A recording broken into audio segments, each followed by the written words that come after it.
side, I can't survive.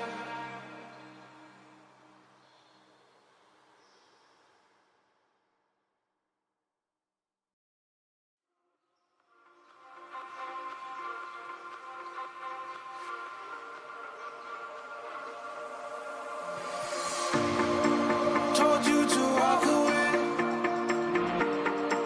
That was my first and last mistake. I'm blue without your face. But what can I do? 'Cause I'm just a sinking ship, and you're just a pair of lips that I've lost in the moment. All I want is for you to come back. Now I'm caught in the middle of life, and I need you to survive.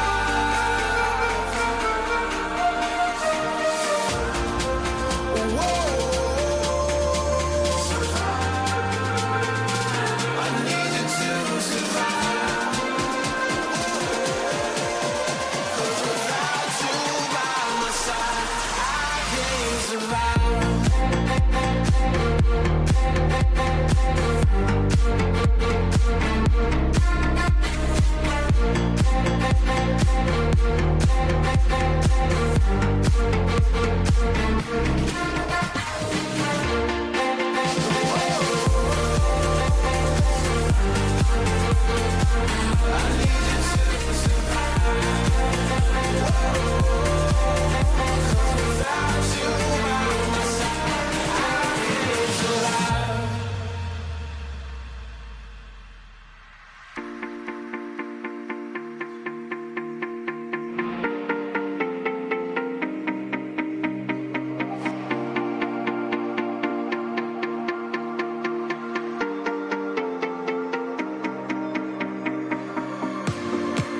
And this can be the end.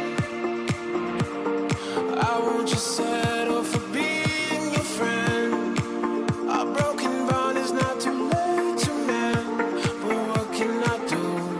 'Cause I'm just a sinking ship, and you're just a pair of lips that I've lost in the moment.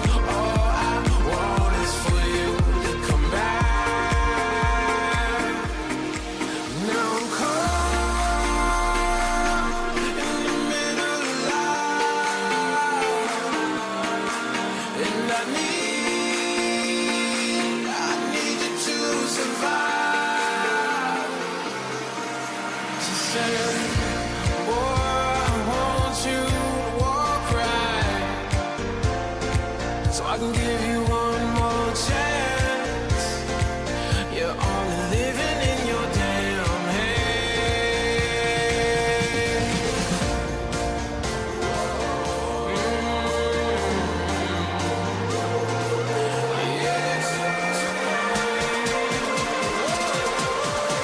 Without you by my side, I can't survive.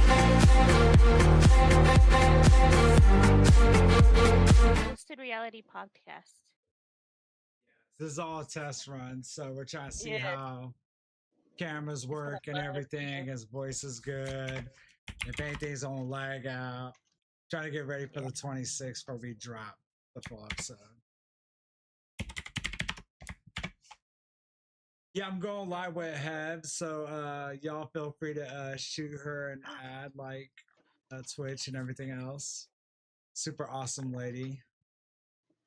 Plays a lot of Overwatch. Like, takes it super serious. I don't know why. Because Overwatch needs to be taken serious. That's why. There we go. Is our Where's the chat chat shared? now? Yep.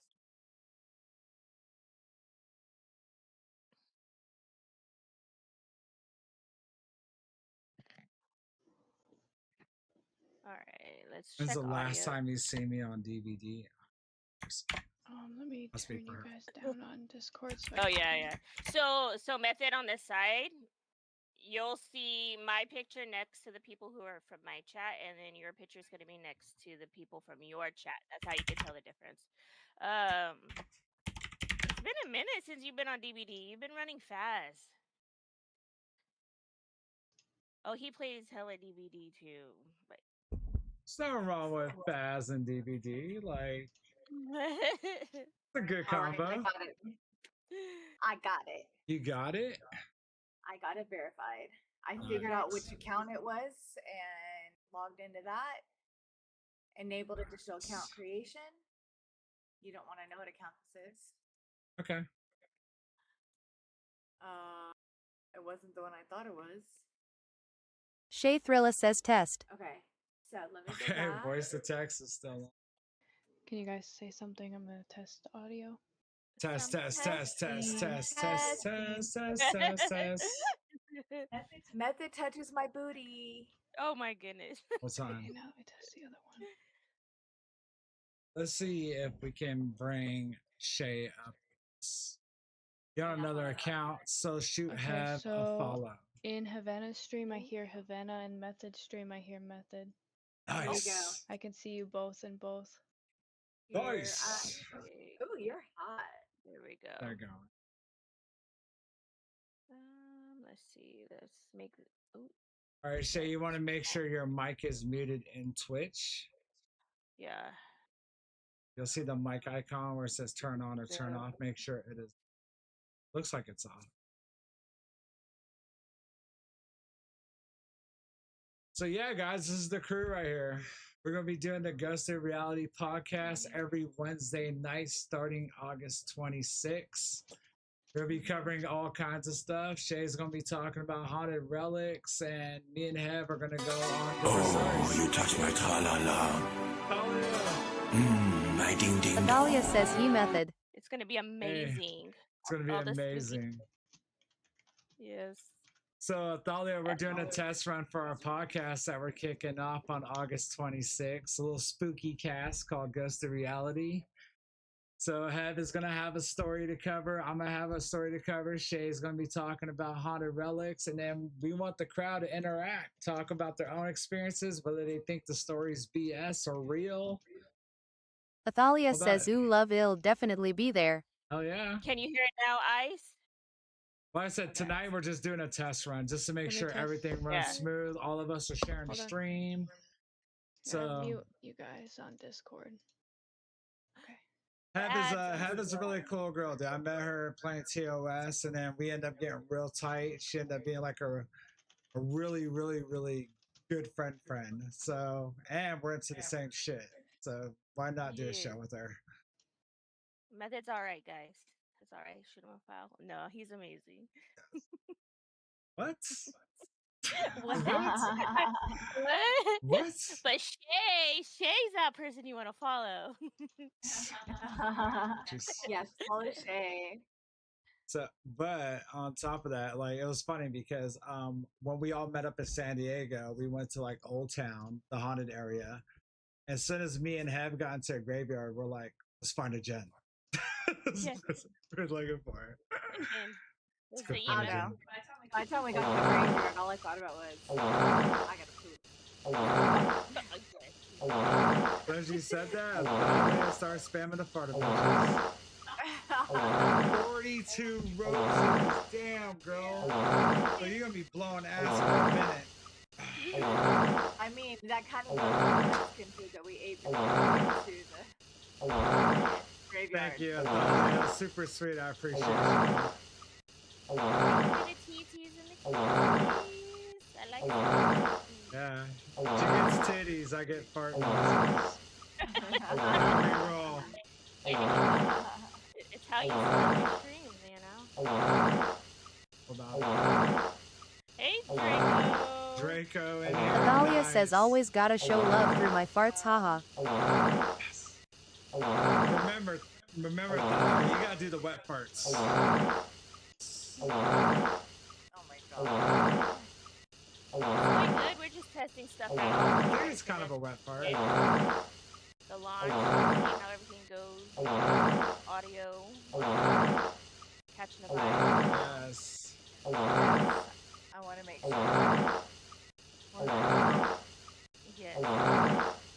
sure you guys all shoot have a follow, Shay a follow. We're multi-streaming, so you can catch us on any platform. Oh no, I unmuted Method stream. Because it was And farting all I too hear are much. farts. All I hear are farts. All right. Good. So you can hear everybody good, clear. Nice. Yes. All right, let's pull it. Let's pull up the story, Have. Go into it. Athalia says, haha, Alright, excuse so, me, I had baked beans We tonight. picked the Conjuring house because Did you have know baked spooky beans. time's coming up. We all know it well. So Baked this is beans. Ed and Lorraine's point of view. Yeah, Taco Bell. Stuff like that. All right, the All right, guys, let's Conjuring look. house.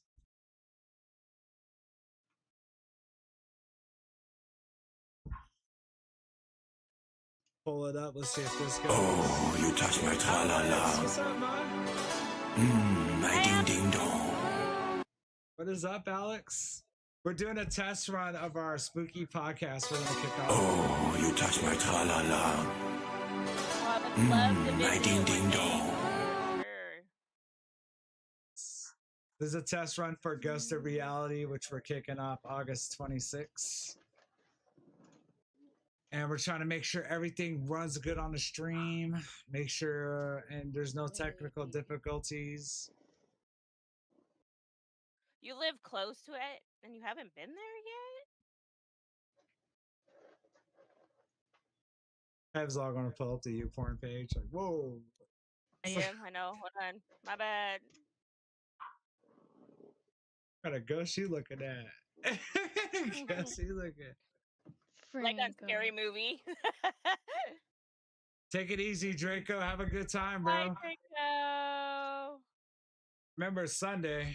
Make sure you pray before you mess up. And after.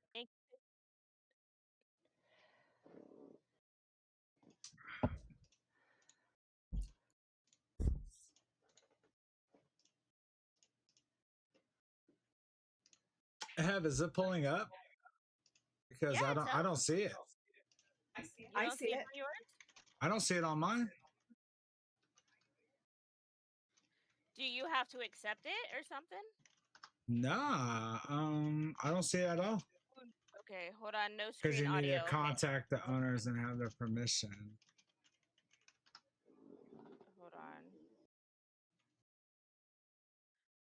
See if this helps. Can you hear it now? No.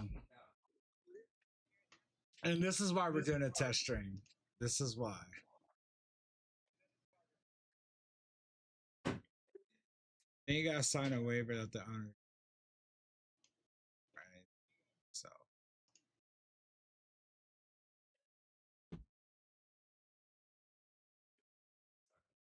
No.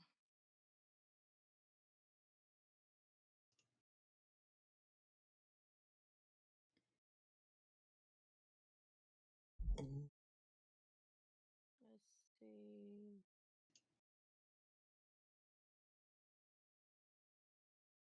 Do you have her video source as an overlay Oh. method? Yeah. Oh. I get you. I get you.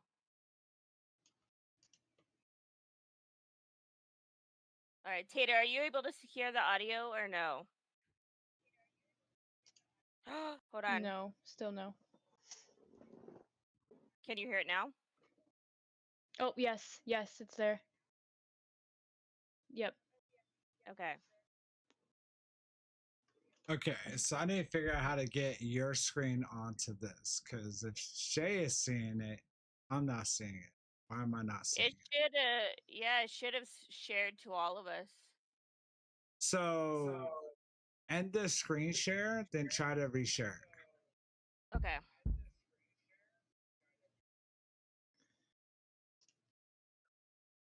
Yeah, I wouldn't do the Conjuring House alone either. Hell no. Yeah, so Method, I'm looking on your stream and it's just completely blank. It is. I don't even see. Oh, I see. Oh, wait, I see her on this. Yeah, she's on there. So I all of see. our comments in Twitch are covering everyone's faces. Yeah, and that's the cool part about it. It's a test stream, so Okay. let's see. I put it back up. Still not seeing it. Let me see. Mm,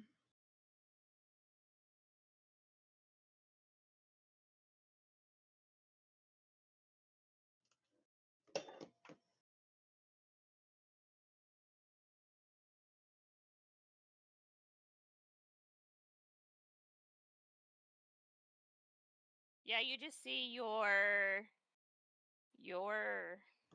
screen. Exactly.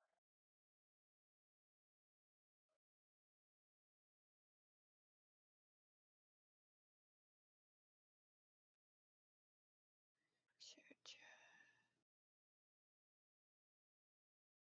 Can you click on the three dots by her name on screen sharing on the right, maybe?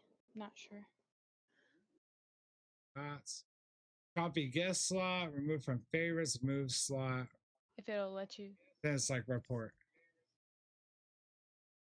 Uh, On the right hand side where you just move the chat to. I'm not sure if that's where it is. Or not. Okay, yeah, let To me pull see up right her here. screen It's share. still the same thing. Copy guest slot to link, remove from favorites. Is it? Okay. Let's see. That's weird. Because it's almost like you're screen sharing, guest but doesn't you're the one that's not screen sharing. see same Let's see, share my screen. This replace screen. Let's cancel. Settings. screen. Hover over the guest slot in your backstage panel and click show stream to force.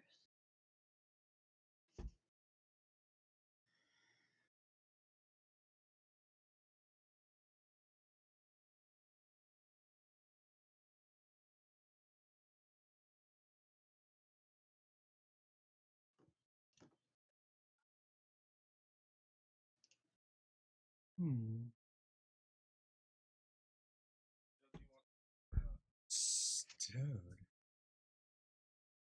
Joys of figuring this out.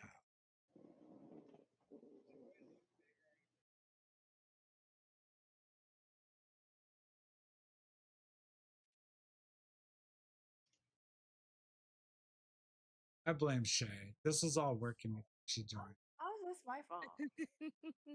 Just said it. You know, Or- I'm the least technical person here. Yeah, because she's still categorized as ghost guest. Yeah, because I'm not streaming. Yeah. She's like, hella. Did you make your source? Source Here, for let me what? pause this. Okay, hold on. Okay, gosh, that was a lot talking. In your Streamlabs, did you make your source for the screen share? Absolutely. Oh, okay, okay. Yeah, I mean, I'm looking at not at Streamlabs. I'm looking exactly at our Twitch. Yeah. And it is not there. So maybe if I Oh. leave collaboration, then you just reinvite me. I can. I think that might mess up the cameras, but we'll see. We'll do it. So. Oh, it could. You're right. It could. mess up the camera. Share chat on. Let's see here. Pause collaboration on your channel. Let's see here.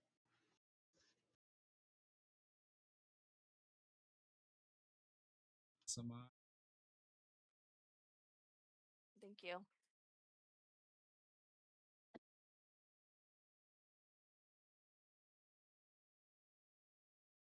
sort. Share stream to get experience on your by adding source. Yeah. So if you have, It's not what I need. I need to be able to see your screen.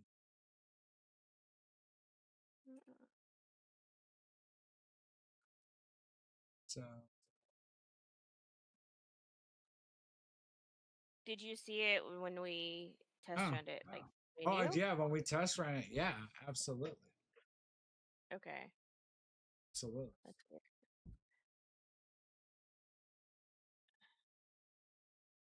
And just double checking, like, so are you using it just through Twitch? You're not using it through Streamlab? Well, I'm going live on stream. I'm looking at our screen on. Oh, okay. I have both, like both. Yeah, exactly. Because I'm Yeah. streaming thing. You know. But it's oh, your camera disappeared. Oh, I gotta fix my time before the 26th. I'll do that. It's my timer. I have the timer on the camera, and I don't know how to turn it off. I know. Okay, hold on.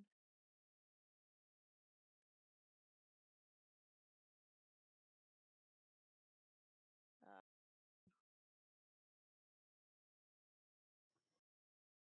So just for me on my OBS, I have the screen share link for the browser source, and I have that, and then that allows me to control it on my OBS if people could see it or not. Yeah, I have the same thing. Okay, okay. I don't know what's wrong then.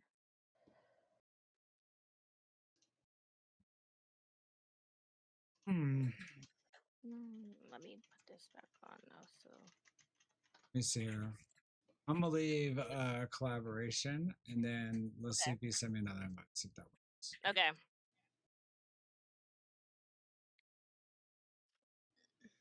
Just shoot me. Okay.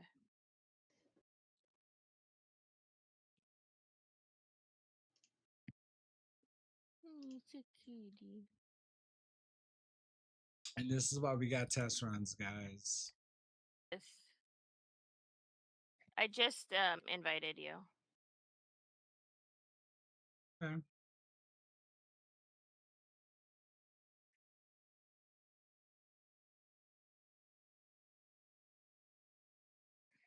There we go. Okay, I got your camera. Okay. Now I still don't see a screen though.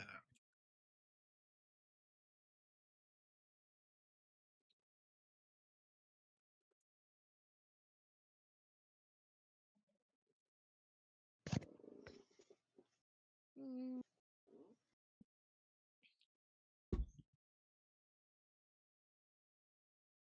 I could close the whole thing and start and try it again. Yes. I don't think, I mean, if you disconnect, I don't think you're gonna lose your camera because we started on it. Because my camera just came back up. Okay. We So, will see. Okay. I'll be right back. so you can still stay alive. Like, let's just leave the collaboration. Let's just start a new one. Okay. Yeah. Okay.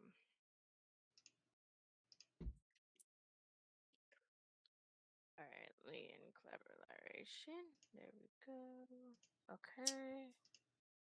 Restart stream together. I'll invite you guys. Send invite. Send invite.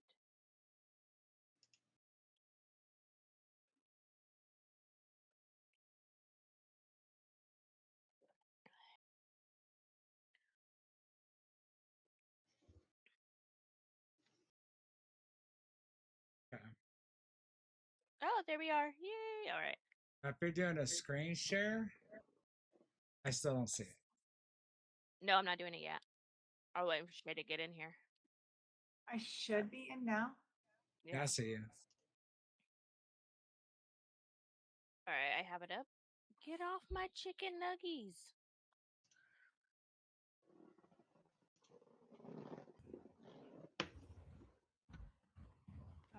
Do you see it or no? Negative.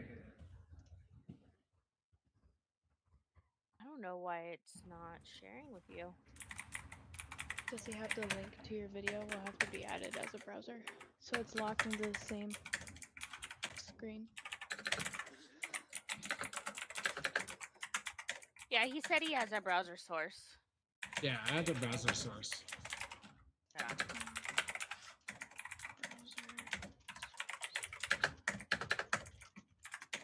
Is Come that on, Tater's? Yeah, Jesus. Sater. When we're doing this live, not when we're doing it live, but when we're test running it, it was working just fine. Yeah. Yeah, my bad. I type fast. Mute your So mic and Twitch, ladies. Oh, I'm done typing now. Yeah, someone's still typing. oh, is that me? Yeah, you're both. echoing. Hold on. The Twitch stream, turn your mic off. Oh yeah. See, it's not letting my camera.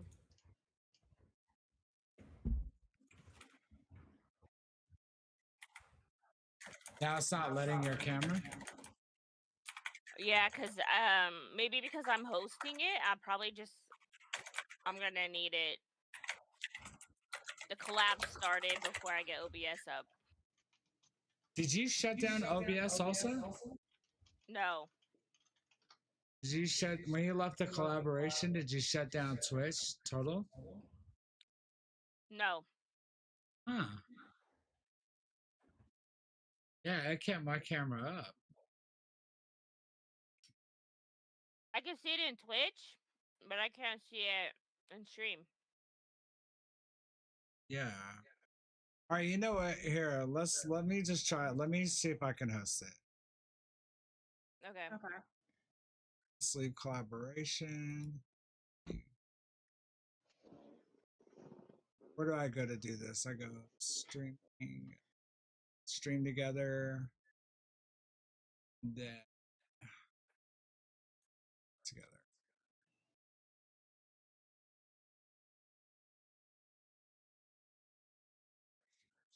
Let's see.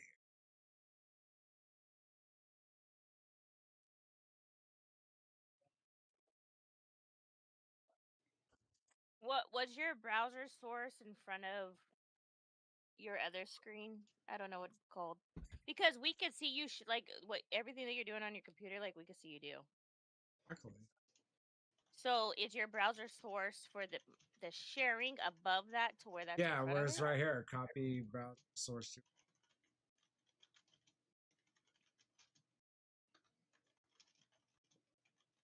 Did you get that? Let's see. I did not. Shay. How do I spell your name? Is it Shay underscore? No, it's just Shay Gorilla, all one word. Oh my goodness. I think I closed down all of Twitch. Oh, there we go. Stream together. What? Just sent you a note. OBS preview. The host must select in Twitch. I didn't get the collaborate invite. I just got the you added me as a favorite. Oh, Adding you'll this see it. invite.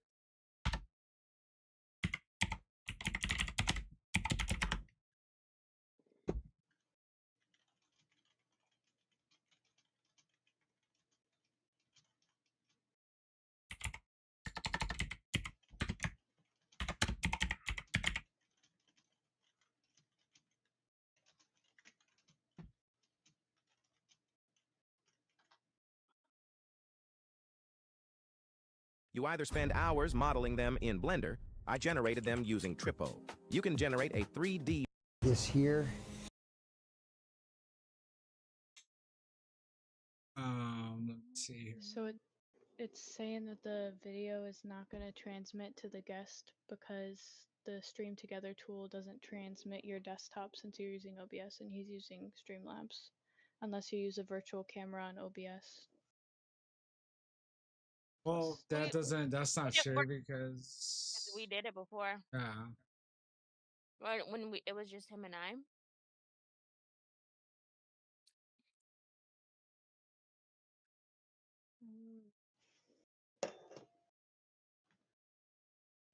Oh, I'm 96% to my follower goal.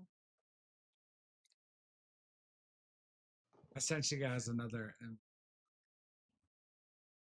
the host or another mod just for fun. Why am I not getting it?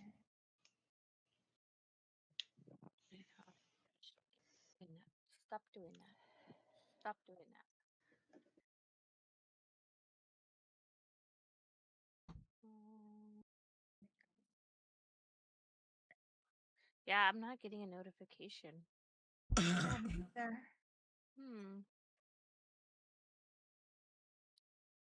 Okay.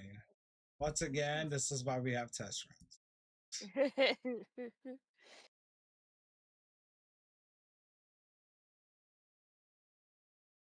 Let me see. Yeah, I'm trying to figure out where else I could look. The only notification I got was that he added me as a friend or as a favorite. Yeah, because it will tell you. It should like knock. Did you try knocking us? So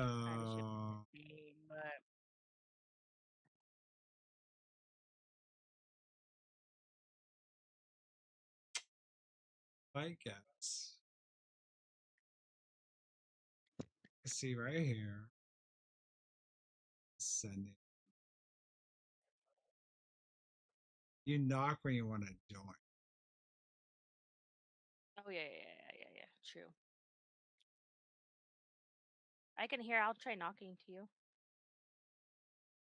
Accept. Okay. Shay, try knocking to him. Yeah, how do Oh. I do that?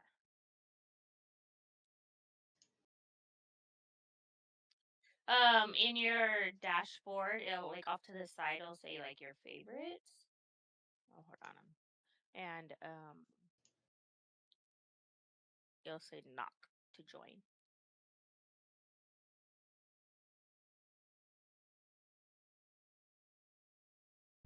Yeah, see, I see what you're streaming on my stream, Yeah. I but can't my see it. camera's still not working. So that I'm gonna have means you got to restart your whole Oh camera yes, thing. yeah. So Yeah, I don't see what you're telling me where on my dashboard is to knock.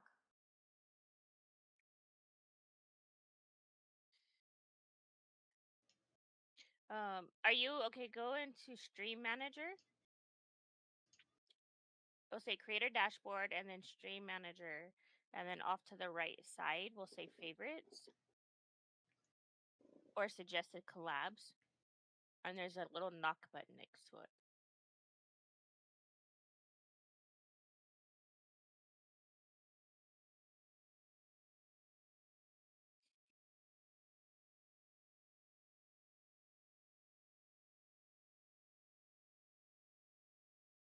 I feel like this screen's a little too small. We do to share the video. Am I tripping, chat? Like, is that too small? I feel like it is.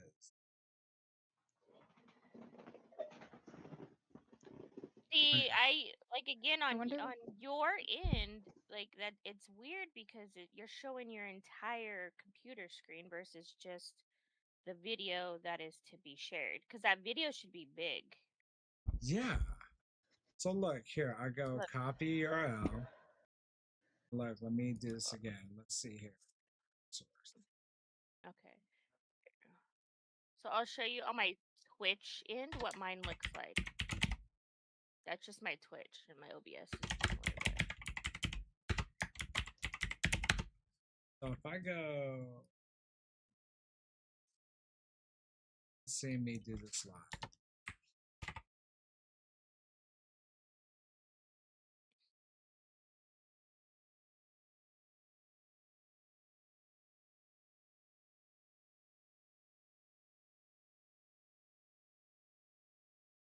all right. Let me See how this works, restart my guys? OBS. Mm-hmm. Let me restart my OBS. So this is what it will look like. Stretch it. So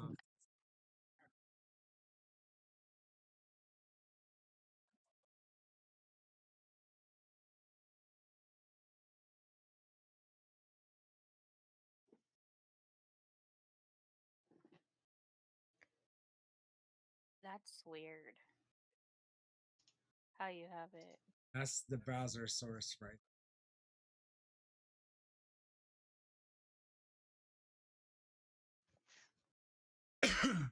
So I'm trying to. I don't know. Are you? Like, well, what's the width and height? Yeah. Um.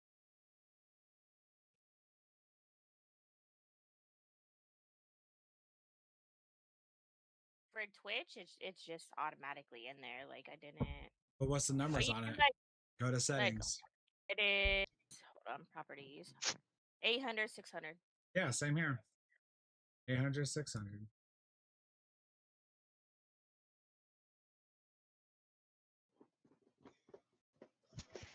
Apple.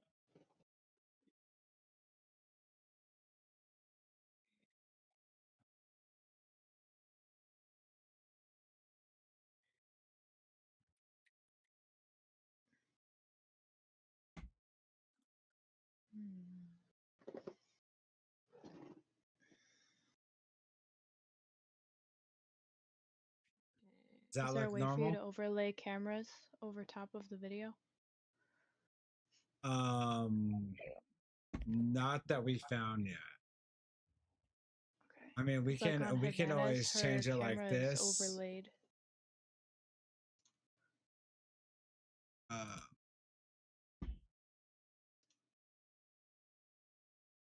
her camera's overlaid.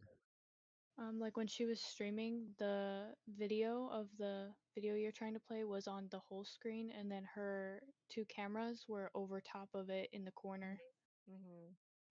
Whereas yours are separate, like your cameras are underneath the video you're trying to play. Hers were on top and in front of it. If that makes Exactly. sense. So how did you do that, Heb? So okay, so here also. So one is Twitch, and that's with the two cameras. So mine is laid out with two cameras on the side, and then like my the shared video like to the left. On my OBS, I have it specifically laid out like I laid the cameras out off to the side, and then my screen sharing is automatic popped up there from Twitch by making the browser source. So hold on, let me. So how did you, when you're browser sourcing with Twitch, how'd you get it to where it only shows what you're sharing on Twitch and without the cameras? Like legit, all I did was share my screen, and then like when you do in Discord, it asks you like what window you want to share. Right. Like I shared the YouTube. Right. Yeah. So and how'd you get that onto OBS without carrying over the cameras? that by making the browser source in OBS. Yeah, I did that too, and it's obviously, as you can see, it carried over our webcams. So yeah, I didn't move anything from Twitch over to OBS. Like I just have everything set up. Did you set up your cameras links in OBS? Yeah. If I did the all right, so hear me out. Even if I did the camera links, okay, which I did, and I just deleted them. How do I get this right here, what we're streaming on Twitch, over to OBS or Streamlabs without carrying over the cameras?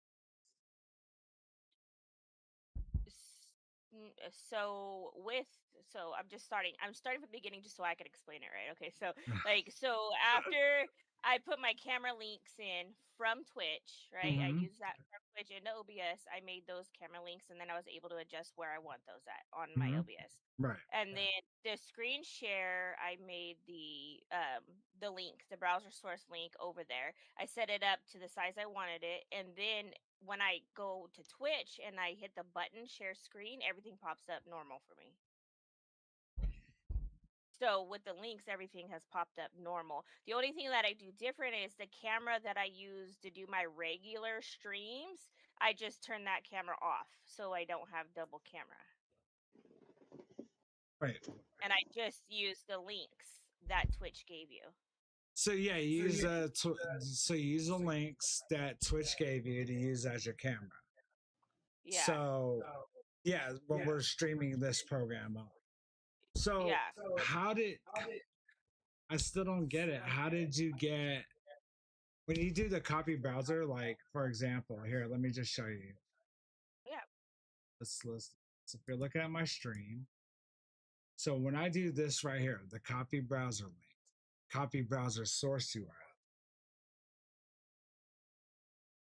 How I copy that, I paste it, and this is what I get right.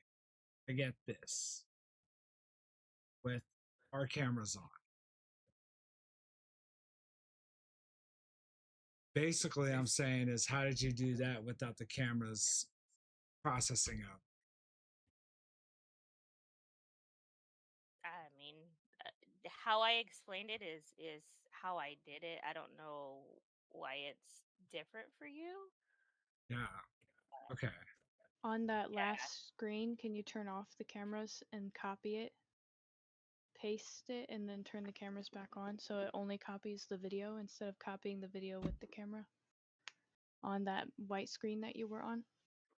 Well, you should be able to do it. Hold on, let me if it's not too much for the computers here. Hold on. Let me go into So Discord. let's do this right here. So we got a browser source. Hold on. All right. In Twitch. Okay, do you see in Discord? I'm sharing my screen. Did you copy these URLs over? So there we go. So look, even this camera.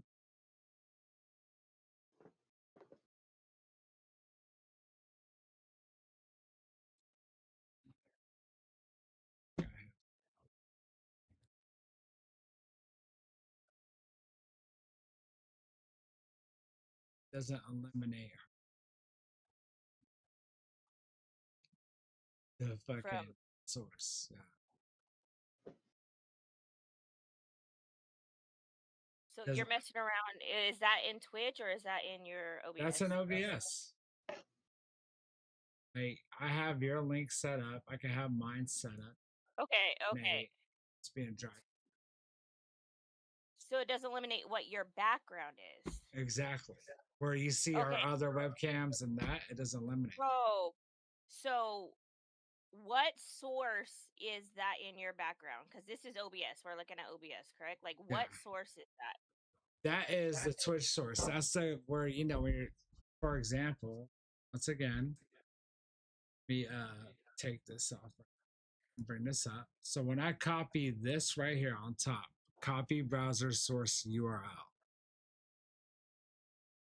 That's what it gives me. It gives me this look. Okay, okay. Maybe because it is browser sourcing that entire screen. So Exactly. are you okay? So I think I'm getting it here. So are you look into Discord real quick onto my screen? I'm sharing. I don't know if I can do that while I'm streaming. Okay, I see Okay. something. Do you see where it says like you guess through 5 and screen share? Yes. So, oh, the screen share one is the one I didn't copy. So yeah, so do specifically this as a browser source. So copy that code and just do that as a browser source versus the whole Twitch. Okay, so where do I get that at? I saw it. So yeah, so you're gonna go into like where our collab is at, and you're gonna go into the little Settings. setting. Let's see. I probably might have to end this. So collaboration settings. Pause collaborations on your channel. That's all it's giving me. Here.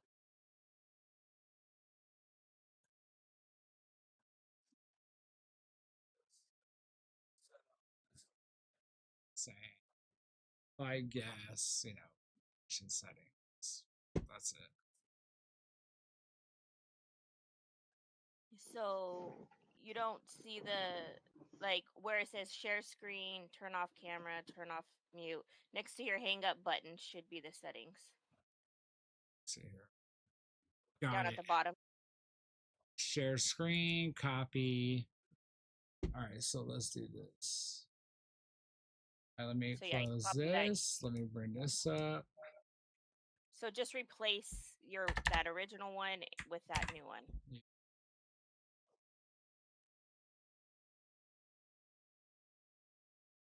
We're free entertainment for people, you guys, right now. Somebody's all taking notes. Yeah.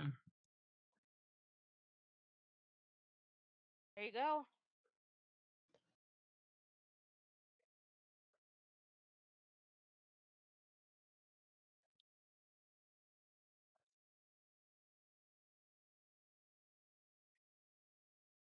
How's it look, guys? It looks good. Looks good. We just There's need a your little. camera up there. Mm-hmm.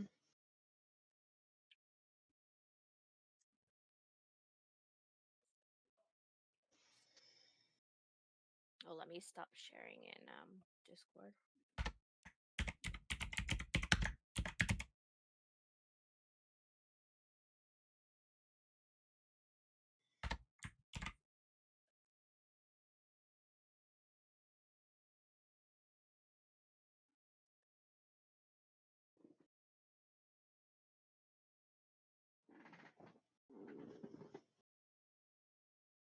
It's not showing my cam, right? It's not showing No, your cam, so you just it need is to. not. You might have to make your individual link for that if you haven't Well, done that's it what yet. I'm doing right now. There it goes.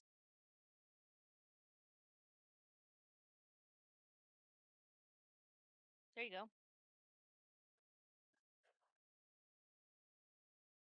And then for Shay, you'll have to make, so for each guest, they'll have their individual windows. So like for me, I only made the one guest because I don't see us having multiples, and I could change it at that time, but you'll have to make a browser source for like a guest two. Yeah, for her. Whenever she gets to the cam, whatnot.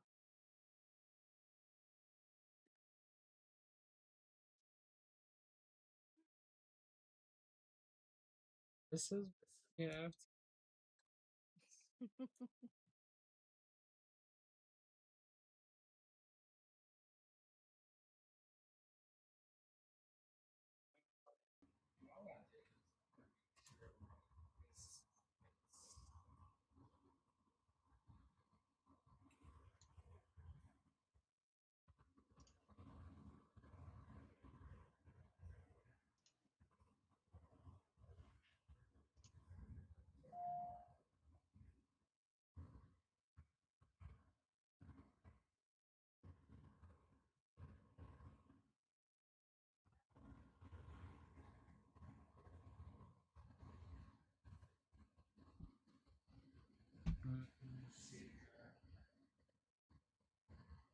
Shay, are you?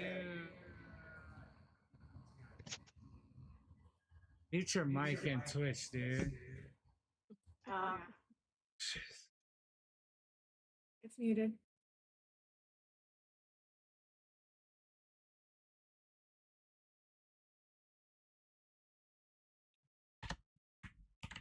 Now, real quick, Kev, are you able Yes. to? You able to see? Yeah, I can see it.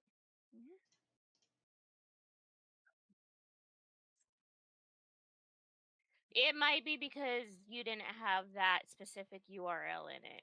You know what I mean?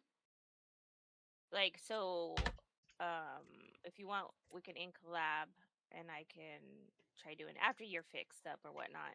But I think it was just because that URL wasn't set up. This specific one.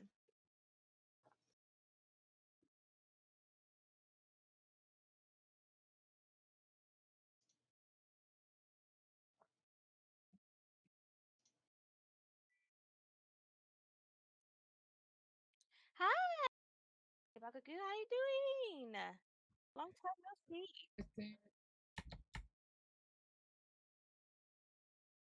I think we should.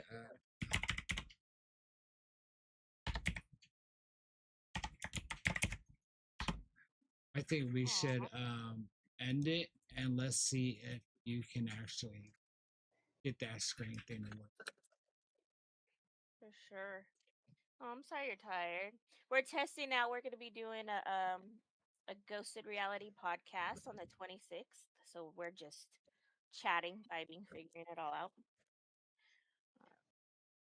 It's really You've been working too much. I feel that. okay. So what I'm gonna Okay. do is I am going to end. I'm going to end this collaboration. Go ahead and start one. Let's see if we can get that screen share working.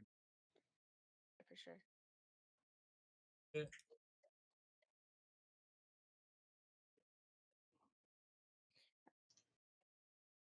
I know one wife has to be a challenge to handle, but two wives, hands full there. All right. Okay, let me. We will be back. We're just figuring this out, guys.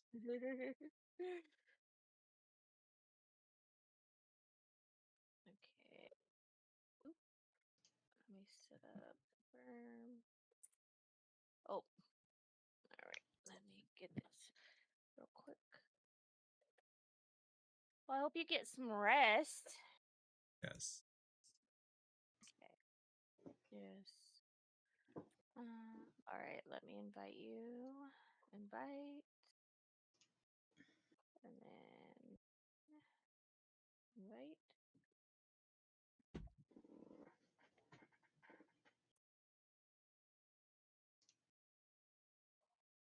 There we go. I'm gonna share my screen and share.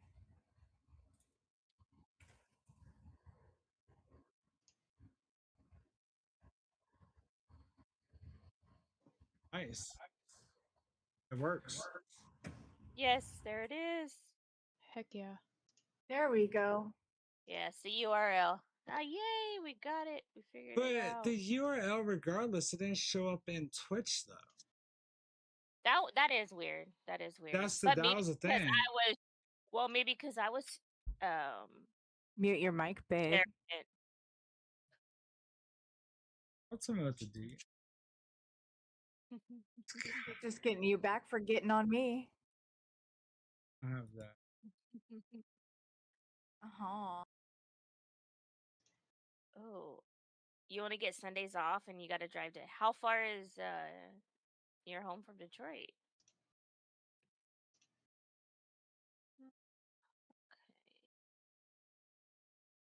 All right, so that's good. All right, so let's share chat real quick, and then we'll ask your side if they can hear the stream or the video.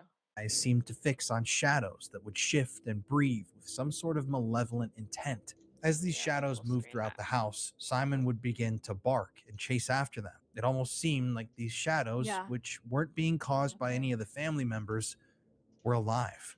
Electrical appliances, safely unplugged, would Ooh. suddenly spark and smoke, Okay. sometimes setting on fire, which would fill the air of the home with the bitter tang of burning wires and smoke, as if some sort of malevolent 3 energy was hours, that toying with is fire to instill fear in the crazy family commute. members. The crackling sounds that emerged from these unplugged appliances, echoing throughout the house as they sparked ablaze like laughter from beyond.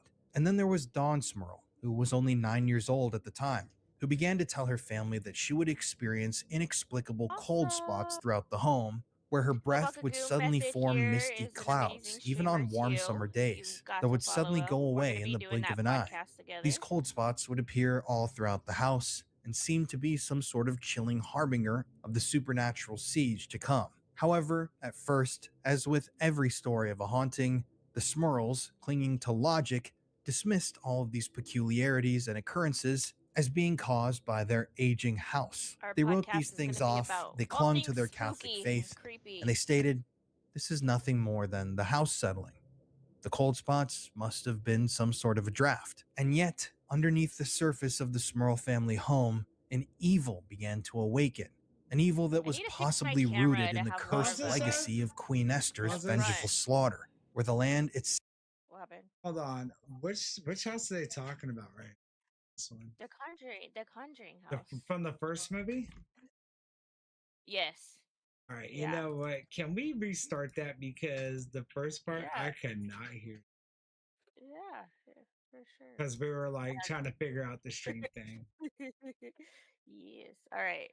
So it's gonna be a little buzzy. I'm warning people because it's the film from back in the day. But My name is Lorraine Warren. My husband Ed and myself were called by Janet Schmall to this home that we are now in just prior to the Christmas holiday. On January 17th, we visited this home for the very first time, interviewed the families concerning the phenomena that was taking place to them. The phenomena began quite a while ago, but began to climax at this time. We are in their home again today on February 14th, 1986. Jack, can you give us Let's just your do this full for name? Valentine's Day. Well, my name is Jack Smurl. This is my wife Janet Smurl. Daughters Dawn, Heather, Fuck Shannon, no. Karen are twins. I would say that the house was haunted. You do believe your home is haunted? Absolutely. Do you believe your home? There's no doubt. And if you had told me this a year ago, I would have probably told you that you needed a psychiatrist. But I am a believer that this house is really haunted.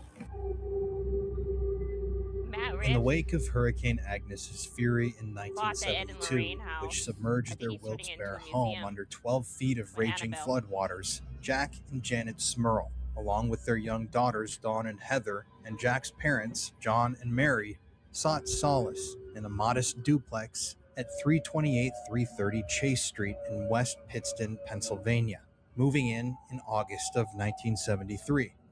The 92-year-old structure that the family now called home, with its creaking floors and faded wallpaper, stood as a bargain-priced haven in a former coal mining town, shadowed by subsidence risks and a bloody historical legacy, where even locals whispered and spoke of eerie disturbances in the empty homes. Jack, the patriarch of the family, a former Navy neuropsychiatric technician, now working as a production manager at Topps Chewing Gum, and his wife Janet, a nurturing homemaker who had quit her job to raise their family, immediately began fixing up their new home.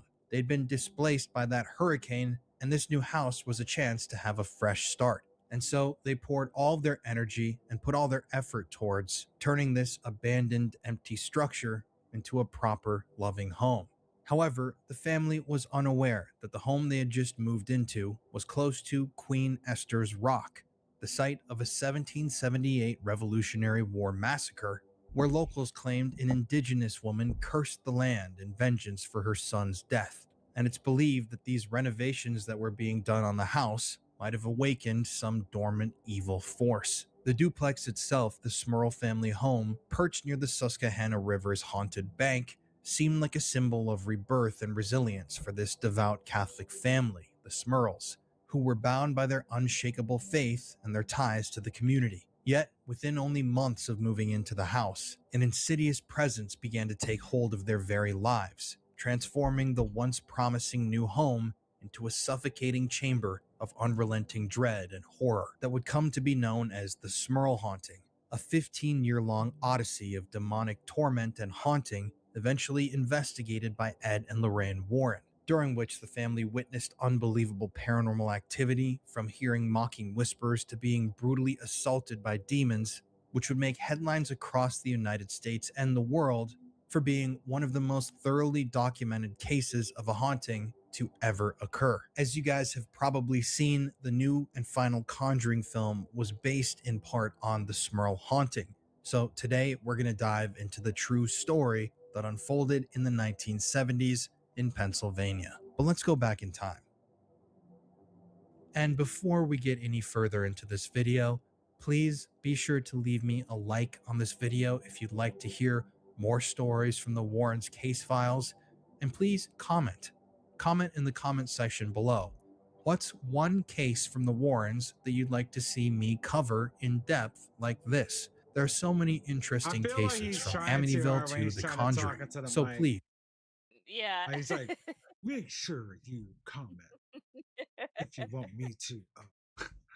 Like, dude, What was his name, dude? From Shay, what was his name from 90 Day, the fat white guy who would just be a dick, but when he was on camera doing his interviews, he always tries to change his tone and how he talks, dude. Colty, yeah. Colty. Fucking Colt. like, bro, you're not William Shatner. Like, God.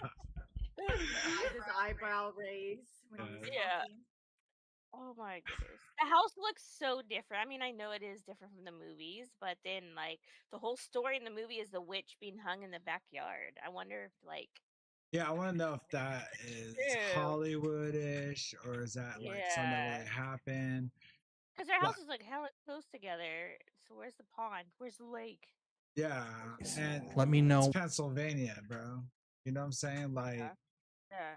it, I don't know. I don't know, dude. I gotta see what's Hollywood and what's real about it. Yeah. What you'd like to see me cover. On my shoulder. I then turned around and looked, and I had no reason to suspect, anything of a ghost nature because we hadn't had, any problems prior to that. And I was looking around to see what could have touched me, and there was nothing in that area that could have touched me.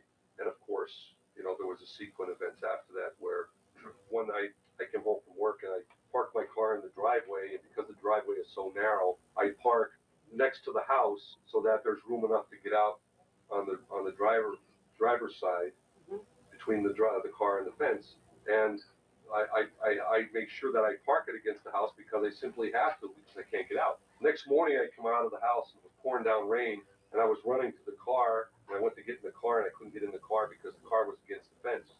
During those initial repairs, when the Smurls were trying to turn this Is near he abandoned saying that they moved the car? Yeah, I think this was the last. This was the last Conjuring movie, the last, right? That was this story that was based on. I don't think it was based on the first one. No, because this is The Smurl family. Oh, was it? Huh? Yeah, that's and their houses were close to Yeah, each other. yeah. Yeah. All right. Yeah. The one with the mirror, right? Yeah. Yeah. I want the okay. mirror that. I saw it in a 4DX. Jesus Christ, it was cool. I want to know what the mirror has to do with this too. I want to see if they talk about Yeah. and structure into a proper house, things happened. Tools started disappearing, only to later reemerge in absurd locations like the attic or hidden behind radiators, as if an invisible trickster was delighting in their frustration, watching them search aimlessly for the tool they knew they had placed in a certain area that was now gone. The air inside of the home during these renovations began to grow thick with an unspoken mockery from the spirits that made the Smurls' hearts skip beats. Oily stains, dark and persistent, began to bleed through layer after layer of paint, defying all the family's efforts to conceal them, as though the walls themselves of the home rejected renewal and harbored ancient grudges, the walls oozing forms like bloody wounds that refused to heal in the dim light. Also, the family members began to report smelling a foul, sulfurous odor, reminiscent of what they claimed was decaying flesh, a smell which wafted and drifted from room to room without warning, dissipating just as mysteriously, which would leave the family retching and questioning their senses. This smell of decay, sulfur, this disgusting smell, even clenched to the family's clothing. They couldn't get the smell out of their clothes and their own skin like a malevolent embrace. No one knew where this smell was coming from, but it came and went, as it seemed, as it pleased. Mary Smurl confided in her family that she had been hearing phantom footsteps pacing in the attic overhead, their hollow rhythm evoking an unseen wanderer trapped in some sort of eternal unrest, each step sending a shiver down her spine as if she was hearing the past itself tread upon the present. And this obviously sounds like your classic haunted house story. A family moves in, they begin renovating the house, they start smelling smells, tools go missing, they hear some whispers or knocks. But soon enough, the disturbances that the Smurl family were experiencing began to escalate in eeriness, which weaved a web of unease that tightened around the family with every passing day. In one particularly spooky case, Janet Smurl, as she was folding laundry in the quiet of the afternoon, froze as her name was whispered. Frantically, Janet searched the house, wondering where this voice had come from, only to find out that these whispers were coming from vacant corners of the home like a disturbed serpent's hiss, the whisper's tones laced with a chilling intimacy that made her blood run cold. And this was just the beginning. On one particularly disturbing evening, Mary Smurl heard the sounds of her son Jack and his wife Janet arguing. Keep in mind, Mary was living in the other half of the duplex, but this argument between her son and his wife was so loud, was so caustic, so violent, that it raised an alarm between Mary and her husband. They felt like at any moment this Yeah, I know, argument could right? erupt into violence. And so, wanting to make says sure she had one everything too was many all right, headaches, Mary and bro. her husband rushed over to the other side of the duplex to check in on Jack, Janet, and the kids. However, when they reached the other side of the home and finally opened the door, what they saw was completely baffling. The family was gathered in the living room watching television. None of them were talking, and there was no argument happening. When questioned, Jack and Janet said this was impossible, and that no, they had not been arguing. So the entity or entities in the home seemed to be mimicking the voices of the family members, mocking them, and presenting them in a violent manner. Then there was Simon, So the what I family's think what loyal happened German shepherd, was who began to stiffen suddenly and they were fighting, and then the parents came in. They were like, "Ooh, that wasn't us." They got all quiet. That was a demon. What? Wait, what? No, no, I did not slap her. Hold on, you're hearing stuff. Hold on. Right, babe, right? I mean, who's ever Nothing who was happened. ever a young adult having their significant other girlfriend or boyfriend over and y'all arguing, the parents go, "What y'all fighting about?" You're like, Nothing. none. So to me that's not crazy. No. That's easily faked, right? Yeah. growl at empty spaces with his eyebrows raised. The family frequently reported that their dog was seeing things that they couldn't see with their own eyes, and the dog's eyes seemed to fix on shadows that would shift and breathe with some sort of malevolent intent. As these shadows moved throughout the house, Simon would begin to bark and chase after them. It almost seemed like these shadows, which weren't being caused by any of the family members, were alive. Electrical appliances, safely unplugged, would suddenly spark and smoke, sometimes setting on fire, which would fill the air of the home with the bitter tang of burning wires and smoke, as if some sort of malevolent energy was toying with fire It's to that instill hairdo fear is in the what it family is. members. The crackling sounds that emerged from these unplugged That appliances, fucking echoing throughout Aquanet. the house as they sparked a Aquanet. blaze like laughter from beyond. And then there was Dawn Smurl, who was only 9 years old at the time, who began to tell her family that she would experience inexplicable cold spots throughout the home, where her breath would suddenly form misty clouds, even on warm summer days, that would suddenly go away in the blink of an eye. These cold spots would appear all throughout the house and seem to be some sort of But if her whole family's feeding into this already at 9 years old, she's gonna believe that and manifest things, you know? Oh, absolutely. Like I believed in a lot of shit that wasn't real because I believed in them. Yeah. Yeah. chilling harbinger of the supernatural siege to come. However, at first, as with every story of a haunting, the Smurls, clinging to logic, dismissed all of these peculiarities and occurrences as being caused by their aging house. They wrote these things off, they clung to their Catholic faith, and they stated, this is nothing more than the house settling. The cold spots must have been some sort of a draft. And yet, underneath the surface of the Smurl family home, an evil began to awaken. An evil that was possibly rooted in the cursed legacy of Queen Esther's vengeful slaughter, where the land itself seemed to exhale the breath of the dead. The outer circle of hell. As the year 1974 dragged on, the anomalies and the paranormal experiences that the Smurl family experienced began to intensify, which enveloped the duplex in a palpable shroud of fear, as if the vengeful curse from Queen Esther's rock had begun to seep upwards through the earth, poisoning the very air that the Smurl family breathed with some sort of invisible toxin that clawed at their sanity. The atmosphere grew dense inside of the home, charged with an invisible malice that made the Smurl family's skin crawl and their hearts race, as the experiences that they were having began to become more frequent, more violent, and more frightening. For example, family members began to report hearing thunderous bangs from within the walls, as if enraged spirits were trapped within the walls demanding to be acknowledged or let out. Banging which frequently occurred in the dead of night, which shattered the family's peace and left the family trembling in their beds with sweat-soaked sheets clinging to their bodies.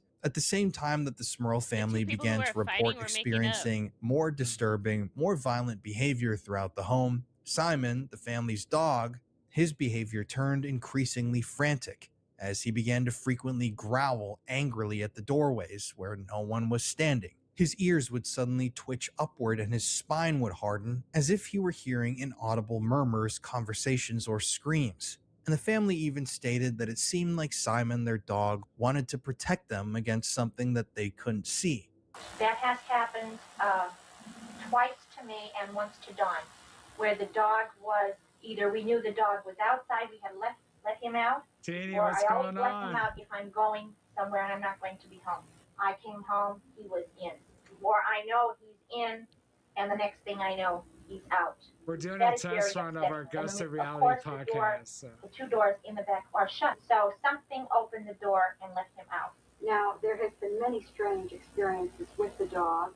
One in particular where you heard this howl coming from the dog, and the dog was sleeping right next to you. One night we were laying in bed, we weren't sleeping as yet, and Simon started to howl. And it wasn't like a normal howl, okay? It was like something I would describe from the graveyard type. Very hair-raising type howling, and it lasted for a long time, over a minute, okay? And what I tried to do first was I tried to take my hand off of the bed to pet Simon, and something was holding my hand back, and I couldn't move it. It was Something just invisible, though. right, and I couldn't move my hand, and so I kept trying to push it forward, but I couldn't do it. So I pulled it the opposite way, and it finally let go. Then I put my hand on Simon, and the howling continued all this time. I put my hand on Simon, and Simon was fast asleep. He was laying on his side with all four legs, on the, like on his side, fast asleep, very unaware of what was going on. Certainly was not coming from the No, animal. and no part of his body was moving at all. I had my hand right on his stomach, toward his shoulders, and there was no movement in Simon whatsoever. And obviously, at this point, the Smurl family was incredibly frightened. They were hearing banging from within the walls, their dog was snarling at the shadows, they were smelling phantom smells, and feeling the presence of energies unknown, and they sought solace in their Catholic faith. The family gathered for nightly rosary prayers, but the disturbances appeared to make fun of their religiousness, surging in intensity precisely when they began to pray. The beads slipping from the family's fingers while they were praying, as if they were snatched, ripped out of their hands by some sort of mocking, evil energy. But it wasn't just the Smurls that were experiencing the haunting. The neighbors in the houses adjacent to the Smurl family home began to talk amongst themselves about peculiar sounds that they heard late at night emanating from the duplex, tales that resonated with locals because it seemed like they'd heard these stories before. Like I mentioned previously, there already existed local legends of unrest along the river's haunted shores, where that historical bloodshed lingered like a perpetual fog, blurring the line between the past and present horrors. However, the Smurls didn't move out. They refused to allow themselves to be frightened out of their own home, even though their prayers seemed to be doing nothing and actually seemed to be making the energy or the entities angry. The arrival of twins Sharon and Karen Smurl in September of 1978 infused the Was Smurl that a home with typo joy right for a there, while, Hef? and it seemed at the time like they might The inners and what is that? Yeah. Insert circles of hell. What? The inner. Oh my god! Is that a word? Insert. I think we need to investigate that word. tease angry. Hold on. I'm gonna be real, dude. I would have been moved the fuck out. I'm not gonna sit here and Yeah. with that for so many years. Like, if that's really going on, just the fact something grabbed my hand, bro, while I'm trying to pet my dog, I'm not gonna fuck around and find out, dude. I'm like, no. Like, It's fuck because it's a this. typo. Oh yeah, it's a typo. It is a typo. Great production, bro. Yeah. We should comment on his YouTube. Hey, you need to fix that typo. I wonder how many people actually did that already. Oh, I'm sure a lot have. Sure. God. Fix the typo. Yeah, no, I would not fuck around with any of that stuff. I would have happening been got the at all. fuck out, dude. Can you Like, imagine if we're gaming in this day and age and we're trying to move our mouse and the arm grabs us like, we're like, oh, what the fuck? Nah, you can't be fucking up my gaming time, bro. I know, right? Like, priorities here. Like, you gotta go or I gotta go. One or the Yeah, other. I'm dealing with a different kind of lag here. Like, bro. If you fucked up my drives, I'm gonna be mad, okay? Bitch, Just saying. for real. Fucked up my skill check, dick. Yeah. Was violently torn from the ceiling by a demonic force, which plummeted down and struck Shannon Smurl, carving a large gouge into her head. the blood vivid against her bright white skin. Watching this happen with her own eyes, Janet let out a piercing scream that echoed throughout the house like a wall of despair. The spirits seemed to be getting more violent and more unruly. And this event, where the light fixture came plummeting down from the ceiling as if ripped by an unseen violent force and struck Shannon Smurl in the head, can be seen in the new film The Conjuring Last Rites, where the production team attempted to replicate that event in its entirety, even portraying the events of the day beforehand. Here's a clip of the Smurls talking about this event themselves. That was the night of Heather's confirmation. That was on April the 29th, I think that's the 1985. movie starts, Heather right? and Shannon During and the myself were in confirmation, the yeah. kitchen, and I Yeah. was pinning her collar onto her communion or her confirmation rope. And we have a 4-foot by 2-foot ceiling light, and it came without no warning at all. In a matter of a split second, it came crashing down onto the kitchen table. That must have been very frightening. It was very frightening because we didn't know. It was unexpected, and it wasn't like a light that had broken naturally. It didn't tip, it didn't sway, it just came crashing down. And it gouged Shannon on the forehead, and it gouged a mark onto the refrigerator. And this was about a half an hour before we went to church.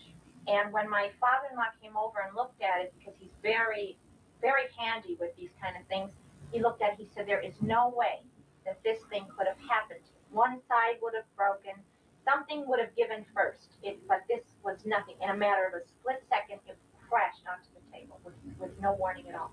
The Smurl family also began to report seeing visibly inky black masses that glided throughout the rooms of the home, their amorphous shapes undulating like living breaths of darkness, which left trails of bone-numbing cold that penetrated the Smurl family members to their core, freezing their blood in their veins and their souls in terror as they watched these shadows pass. This was something that became very common to the Smurls. These visible shadows that they were seeing with their own eyes drift room to room. And according to their own testimony, these shadow figures or forms always left an extreme blood-chilling cold in their wake. On one particularly disturbing night, Heather Smurl was deep asleep in her bedroom. The haunting was intense at this point, but they were still living in the house and she seemed to have been getting some good sleep. However, according to her testimony on this particular evening, at one point during this night, Heather was awoken from her sleep, and when she opened her eyes, she noticed something incredibly disturbing. Inside of her darkened closet, she saw 2 glowing crimson red eyes peering at her from within the small room. Eyes that were filled with a gaze filled with ancient malice. Upon seeing these red eyes staring at her from within her closet, Heather was rendered speechless, and she was filled with primal dread for days afterwards, unable to get that vision of those bright red eyes out of her head. The appearance of those eyes had scarred Heather, and things only began to get worse from there. Remember how I told you that earlier the Smurls found it hard to pray inside of their home? It seemed like something was mocking them. It seemed like something didn't want them to pray. their rosaries would slip from their fingers on accident while they were reciting Hail Marys. Well, this is when we see the haunting get much worse. And at this point, the family began to realize that they weren't dealing with Casper. They were possibly dealing with something from another realm, a more evil realm, a much darker place. This entity or these entities were not allowing the Smurl family to pray. And so the Smurls began to whisper of a demonic force as they began to feel their house come alive with a rage, the very structure seeming to pulse with the echoes of a historical curse. Each creak heard and felt inside of the home seeming to serve as some sort of a reminder of the land's unforgiving spirit. And by the early to mid 1980s, The duplex, the Smurl family home, had morphed into a cauldron of palpable evil. The entity's assaults on the family delving into the most intimate and profane realms, as if the curse of Queen Esther's bloody revenge had fully awakened, a curse which seemed to draw strength from the family's vulnerability in order to unleash its full fury. One day, Janet Smurl, according to her own testimony, was alone in the basement of the home on a crisp winter's evening. She was downstairs in the family house and was loading the washing machine with the family's dirty clothing. She was alone downstairs doing the laundry, the only sound echoing throughout the house being that of the faint hum of the upstairs TV, which was playing a game show at the time. According to Janet, while she was down there preparing the laundry load, she heard her name called in a soft, creepy female voice. And after she heard this voice, she froze in fear as the washing machine whirred to life. This time, according to Janet, there was no mistaking it.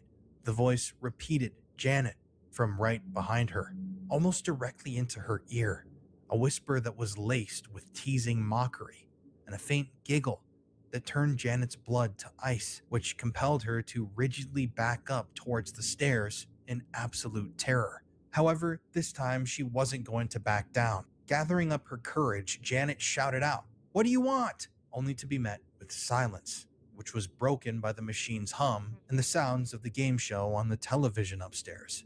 But when she turned her back again, the voice echoed again in that same derisive tone, "Janet." And this was her last straw.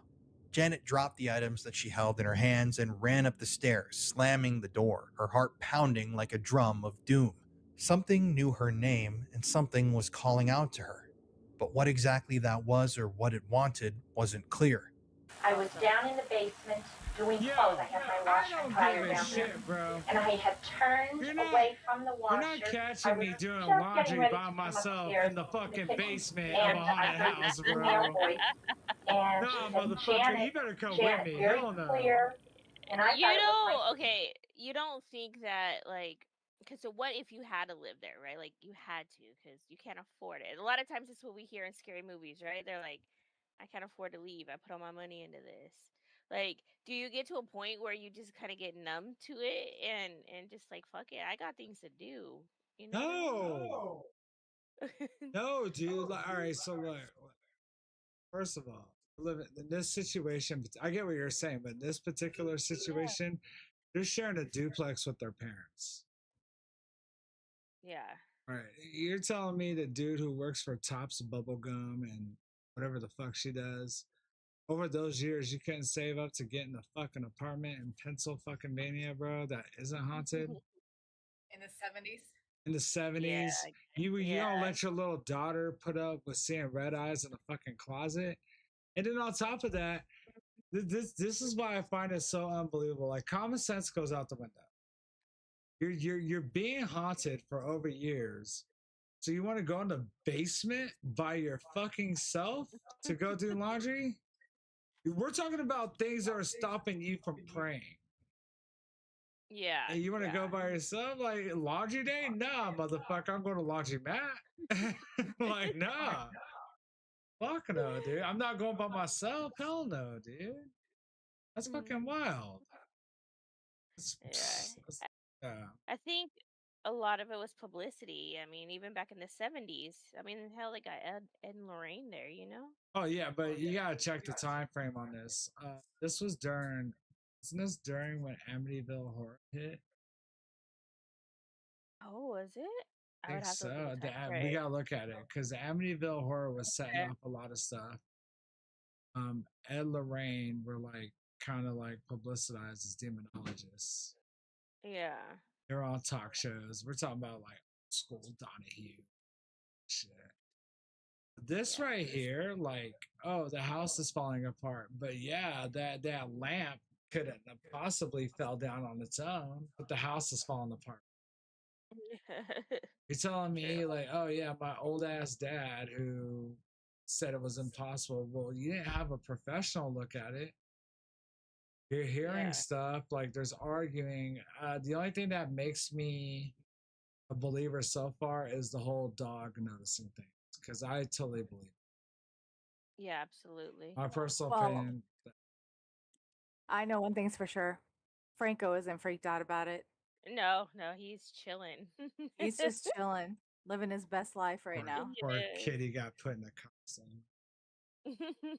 That was cute He as hell. What are you did. talking Get ready for about? spooky season That was already. Nicole. She's like, oh my god, I had to get him an outfit. I mean, honestly, ladies, are you doing laundry by yourself? Oh hell no. No. Nope. 1970s, 1980s. Dang, when was Amityville Horror? They made movies about Amityville. You've never heard the Amityville Horror House? Tater. Tater, stop it. No You- way. You're making me believe you never had a TV until you were an adult. No. Okay, you got homework to do to be a mod here on this spooky podcast. 'Cause Yeah. Oh my god. oh my god. It's a legit. All right, so Amityville Horror, like we're gonna cover it on this podcast because there's several stories going around about it being fake and a bunch about it going. I don't know. It's gonna be one of those ones where we have the viewers decide. So, And then besides just the haunted and demon and all the stuff going to it, like just a true crime aspect of things, bro murdered his family. yeah, Like and he's still there's alive. a lot. Is he still alive? He's still alive. He's on. Yeah, he's doing life. He's still alive.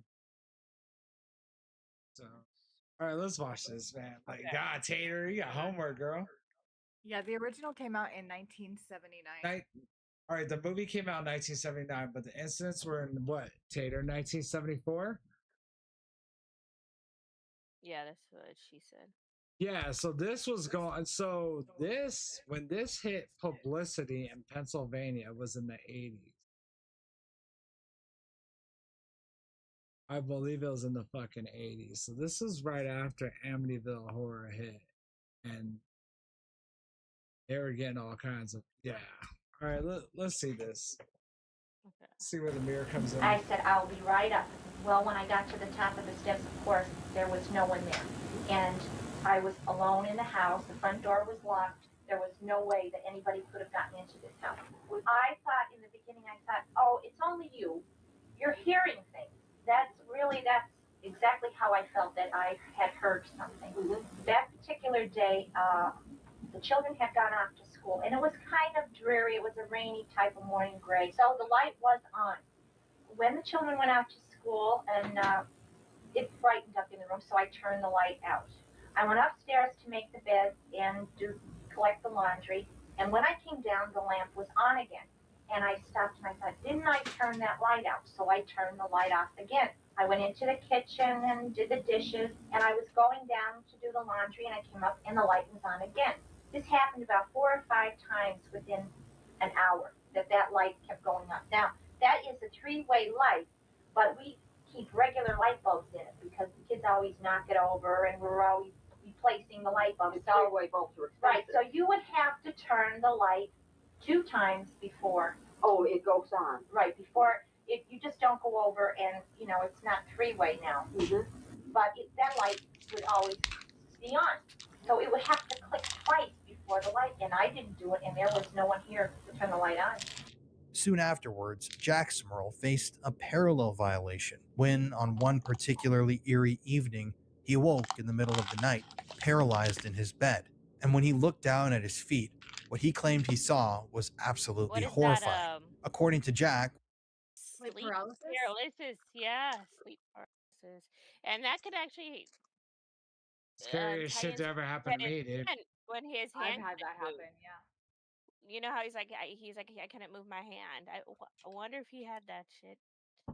When he looked down, he saw a shadowy female figure crawling up on his body, its breath hot and absolutely rancid like rotting flesh. And after waking I up would from his embrace slumber and that. noticing this demonic life? creature crawling towards You would Eh, embrace I the would spooky embrace it, bro. Like, fucking, I'm wearing my pajamas, probably got morning wood. I'm like, Oh yo, my god. it's not You're gonna like, suck itself, lady. Holy shit.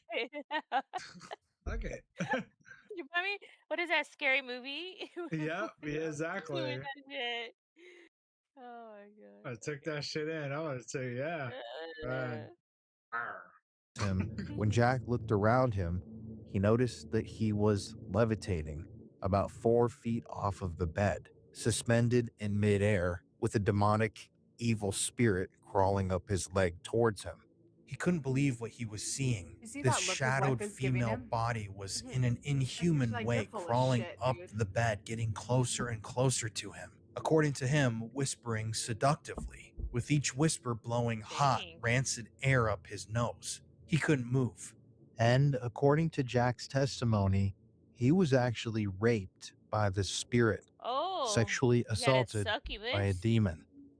These encounters, according to the Beth is like, Smurls, "Yeah." desecrated the sanctity of their Yeah. marriage, which planted seeds of mistrust and fear, which eventually blossomed into a nightly vigil that the family began to hold against the unseen demonic force. Karen Smurl, who at the time was barely a toddler, on one dark night began to scream violently as her baby crib rocked back and forth with a violent force, with invisible hands shaking the structure as if in rage. When the family members snatched Karen out of the crib, it stopped rocking. But this was, once again, really only the beginning, because eventually the violence in the home surged with a sadistic precision, which turned the Smurl family home into a reported spiritual battlefield, where no corner of the house offered any sanctuary or reprieve. Simon, the faithful German shepherd, the family's dog, during one violent incident, They need was some suddenly braces. lifted by an unseen force, levitated off of the ground, and slammed against a wall, his agonizing yelp reverberating like a cry from the depths. This levitating of the family dog and slamming of it against the wall was witnessed reportedly by the children and some family members, which left them in deep despair. Mary Smurl, who would actually suffer a heart attack that she blamed on the ceaseless stress of living in the home, clutched her chest one evening in the dimly lit living room, her face absolutely drained of color amid the encroaching shadows that seemed to feed on her weakness. As she sat there in the living room, clutching her chest, feeling a pain within her own body, a heavy mirror in the dining room plummeted to the floor without warning, its glass splintering and shattering There's in a a mirror. deafening crash that echoed throughout the house like a scream, with shards of glass narrowly missing Heather Smurl and shattering across the floor like demonic fingers. She described it like a small black animal that was walking around the house, or that she happened to see when she was either going upstairs to go into bed. I think she was going upstairs to go into bed. And she described this small black, like a small animal, when she was putting out the lights. Do you happen to remember that incident? When she realized what she had seen, she was upstairs in the bedroom. But the first time that she saw this thing, she was watching television. My father-in-law was playing cards, and she had all the lights out in the room except for the television, which is bright. It throws off the light. And she said all of a sudden, this black animal ran right past her to the corner of a love seat that she has in her living room. The love seat is also a bed. It opens up into a bed, so that the bottom comes completely to the floor, maybe about an inch off of the floor. She said this thing stopped, and she said like it ran under or into the couch. But she said there's no way it could go under the couch because there is not enough room. Tried to move it away from the wall. She couldn't see any animal. She said all she could see is the back end of that. It had no tail, and she couldn't see the face or a head. And then around Christmas time, she has this ceramic bowl that she keeps on her coffee table in the living room. And during the Christmas holiday, her and Jack were upstairs and her upstairs, and she had this on a little table in the hallway. And all of a sudden, she said, oh my God, this is kind of like what I saw run past me in the living In room. other words, about that size. About that size. And she said the legs were the way the legs were shaped basically is what she saw. But she said she did not see a tail or a head, a face. John and Mary Schmerl, we are here at the home of the senior Schmerls. We have been investigating the phenomena taking place in their son and daughter-in-law's home. This is the other half of the duplex home at 332 now, Chase Street in West Pittston, Pennsylvania. Jack, or I'm persistent in calling you Jack, John and Mary have also experienced phenomena on this side. While they were away from this home, there were noises that would take place. They would hear this from the other side. There would be nobody in this home at all on this side of the house. When Mary and John came home, they had found a china cabinet in the kitchen had actually been moved.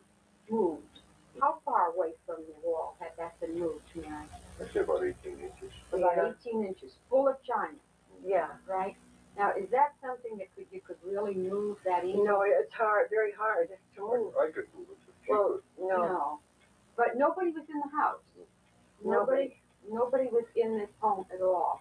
Now, there have been other things that you have been witness to. You people have experienced heavier pounding sounds than they have next door. Now, you're a little bit hard of hearing. I understand you Yes, yeah. lost 60% of your hearing. Yeah. But you could hear these noises. Oh, yes. Oh, what did you hear, John? Like a loud crash. Like a loud, how close to you did that occur?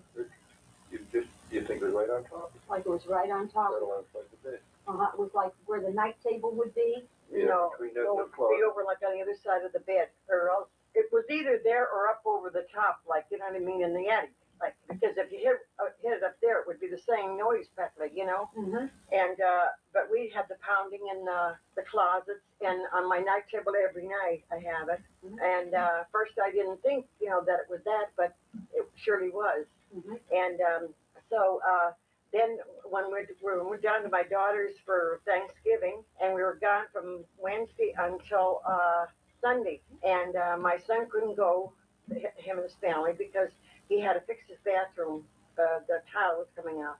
So he heard water running, and and like somebody walking around over here. So he kept listening and listening.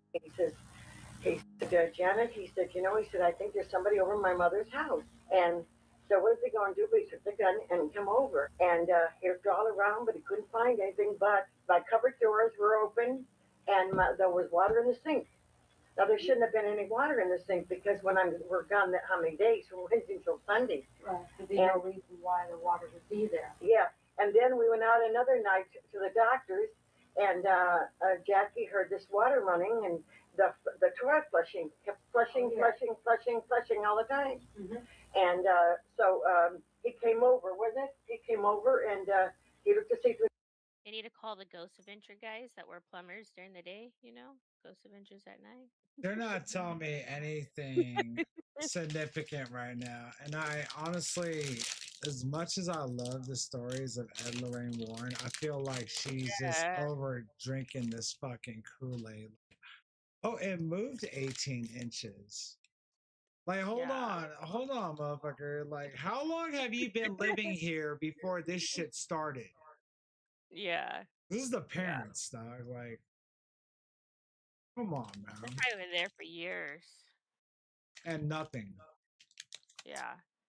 Now all of a sudden. Oh, I hear them fucking over there, but it could be them because they don't have sex, so it must be a ghost. Heard some moaning, like, "Arr," and then all of a sudden, dude gets raped by a spirit.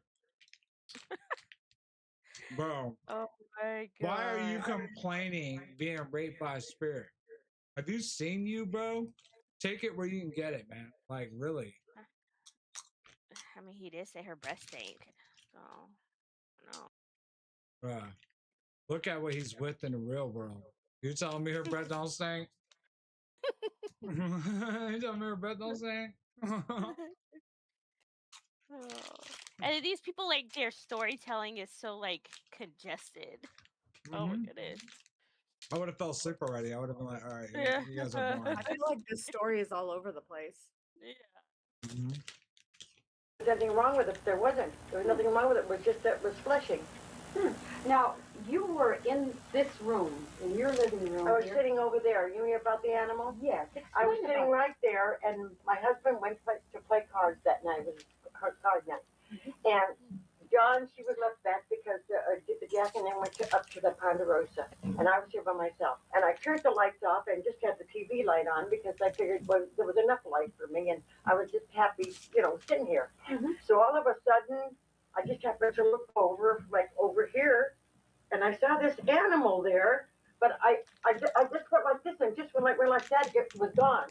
It looked just like a puppy, like, you know what I mean? Like one of these new puppies, like, that was just born.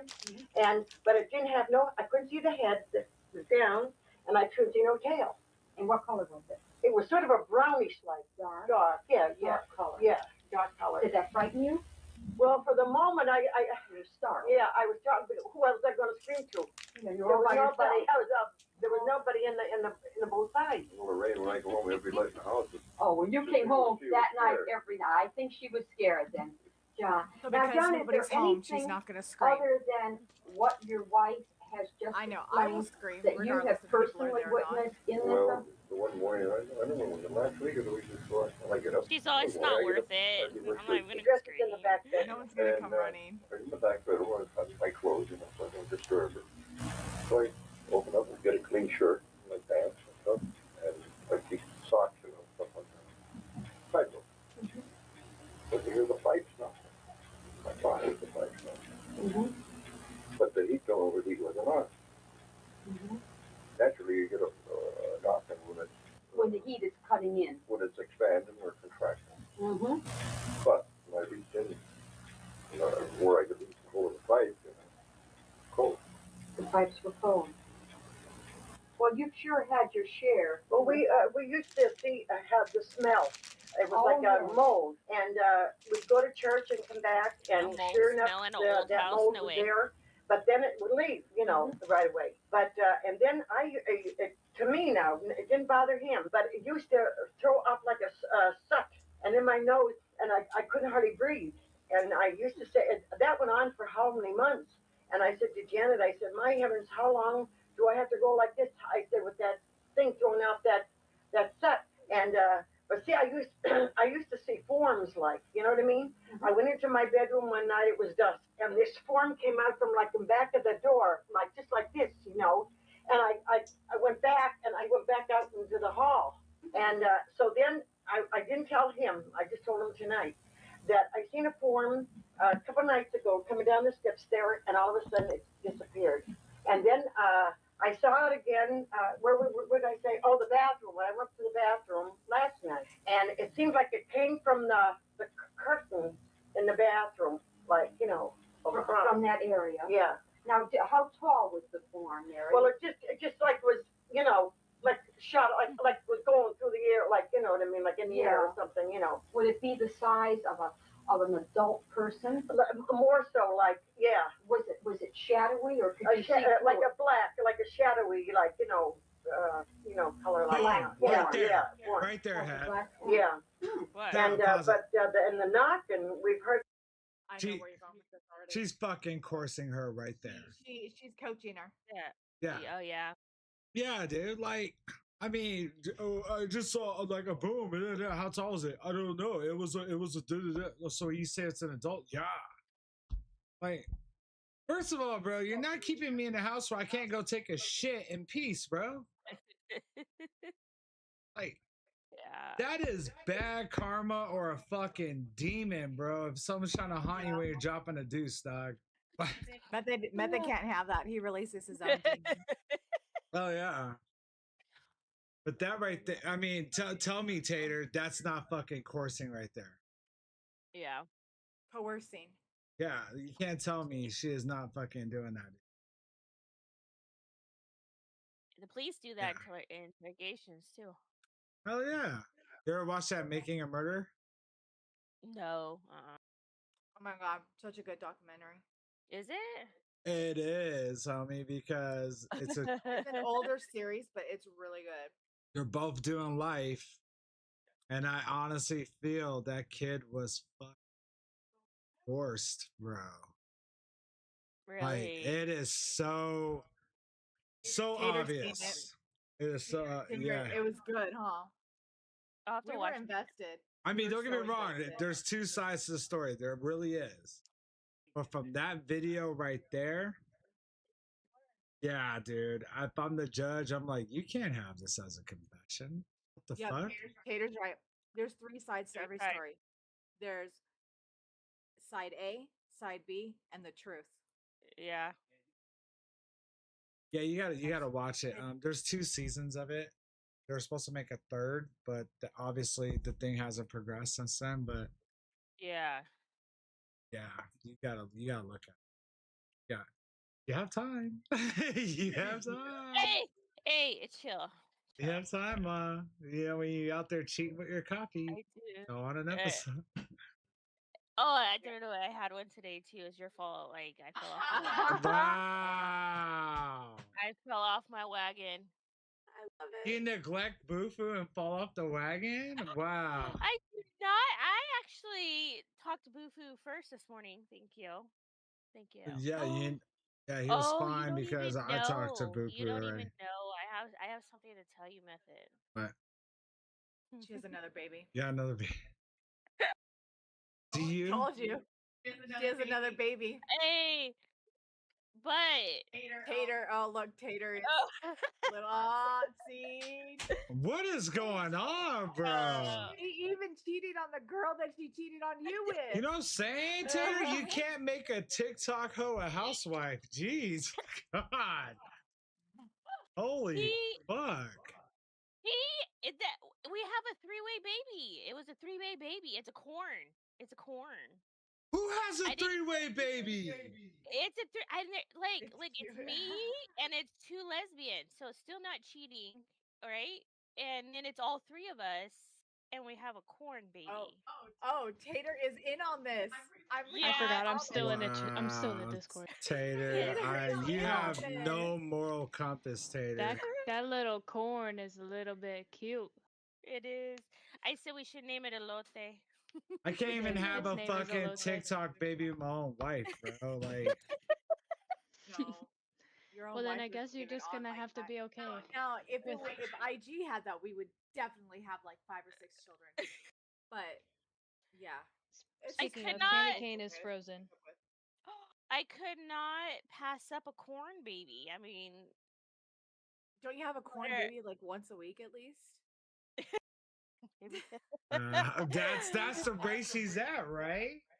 that's so funny. I couldn't. I'll have to Where's baby go Draco in this, dude? Draco, where's your baby at? I got him on TikTok, so I know he's on TikTok. Like, Are you guys gonna have a baby? Aw. might as well. Oh, elote is frozen too. I'm neglecting- Elote? His name's Elote? Elote. Yeah, he's corn. He's elote. You wanna see? I'll send you a picture. Oh of it. my god. What's the other Well- baby's name? Candy cane. Candy cane, Elote, and then what? You're working on Sam and Dean? Like,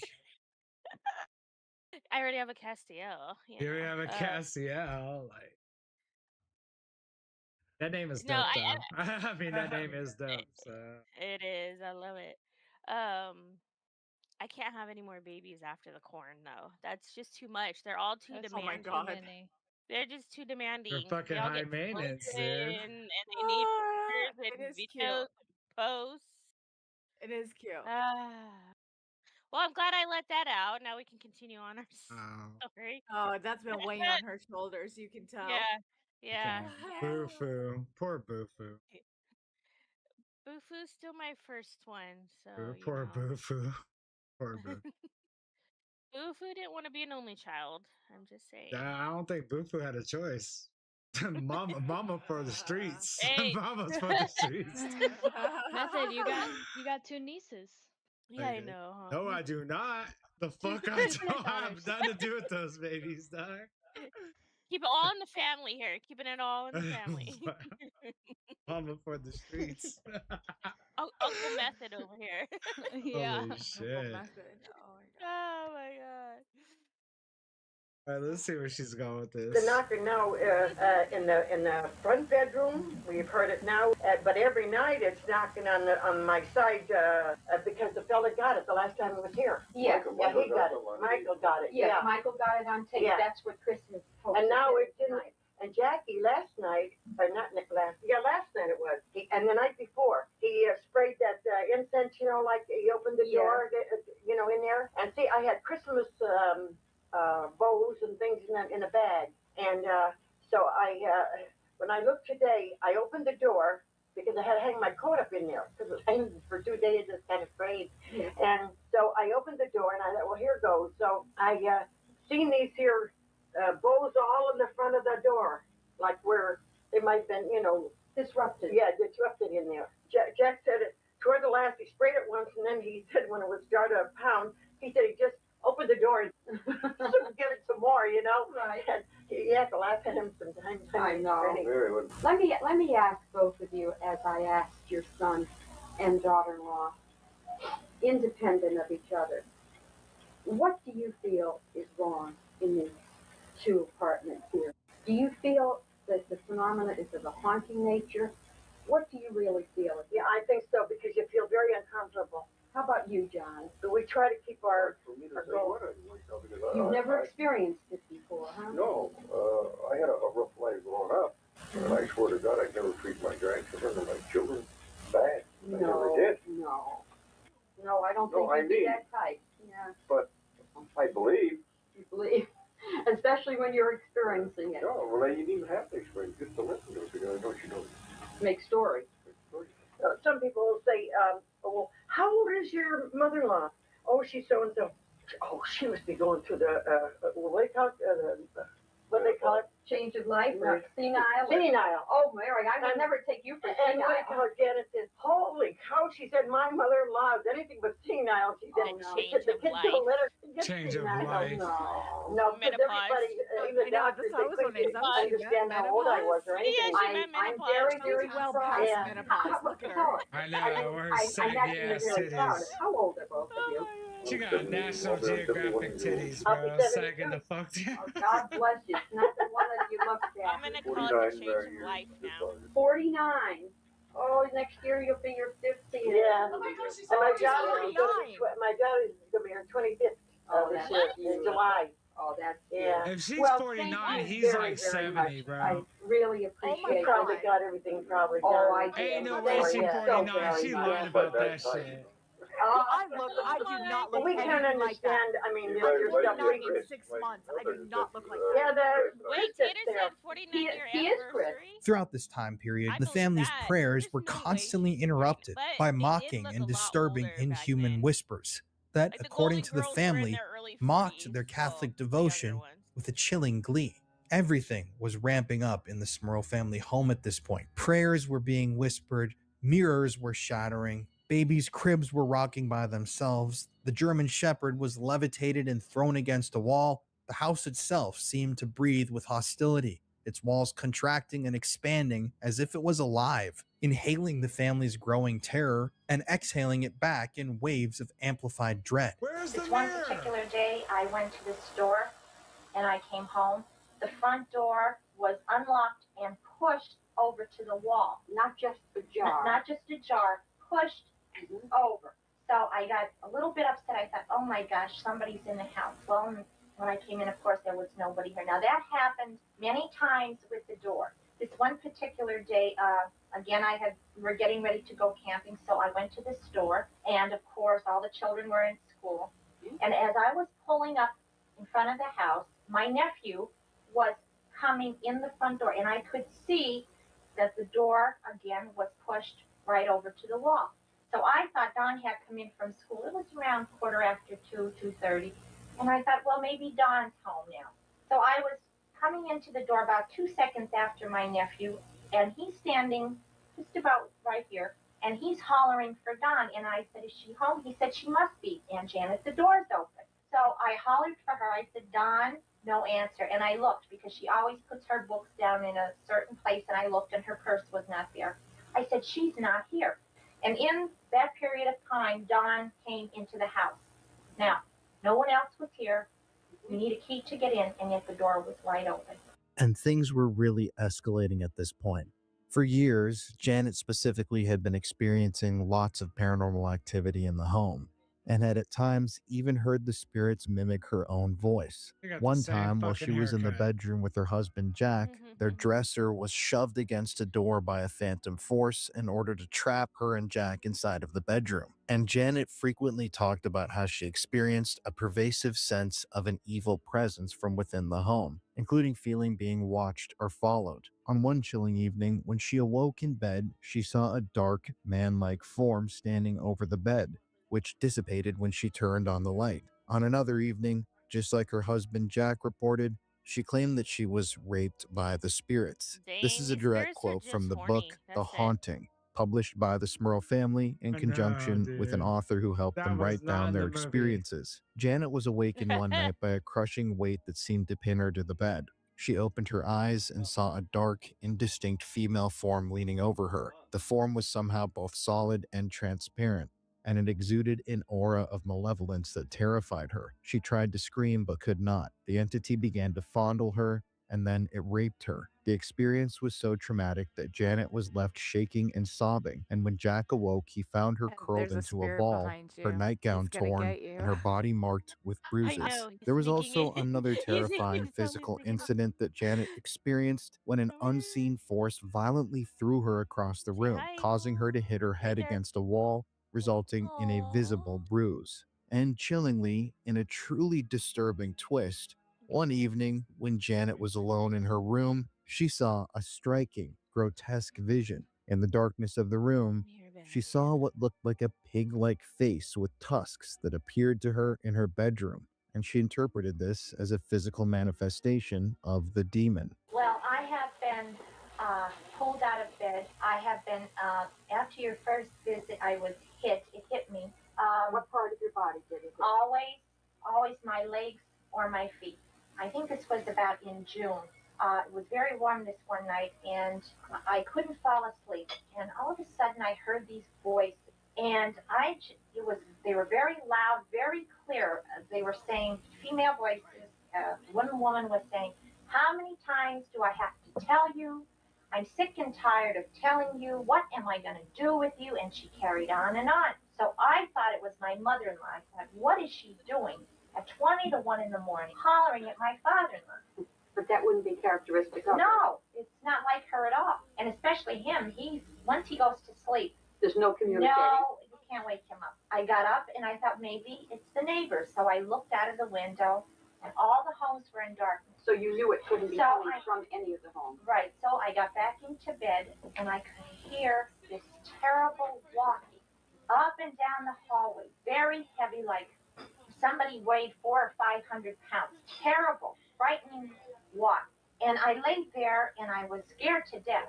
And I thought, am I the What's only creepy one is that hears this? fucking You must penguin be going clown crazy. thingy, whatever So they have right It stopped, and I got up out of bed, and I came down right? all by myself, and I opened the kitchen window because it's very warm, and I came in here. Simon came with me, and I had a cigarette, and I thought, well, I'll just wait a while. And as I'm sitting here, the heavy walking was continuing Back and forth back in your and home. forth in the hallway, and I thought, am I crazy? My whole family's upstairs. So I put the ashtray on the kitchen table, and I left the window open. That's how I knew I wasn't dreaming in the morning. When I went back upstairs to bed, and I got in, it was banging like somebody had fists and was banging it on top of our triple dresser in the bedroom. I tried to wake Jack up. No way could I wake him up. I had my whole body wrapped around him, trying to pull him to awaken him, and I couldn't. After I laid there, the dog was very restless. He kept pacing back and forth, back and forth. He came over to me because he knew I was awake, and he put his mouth on my arm, and he tried to pull me out of the bed. The dog did. Right now, he has done this in the bathroom too, where he has tried to pull me out of the bathroom.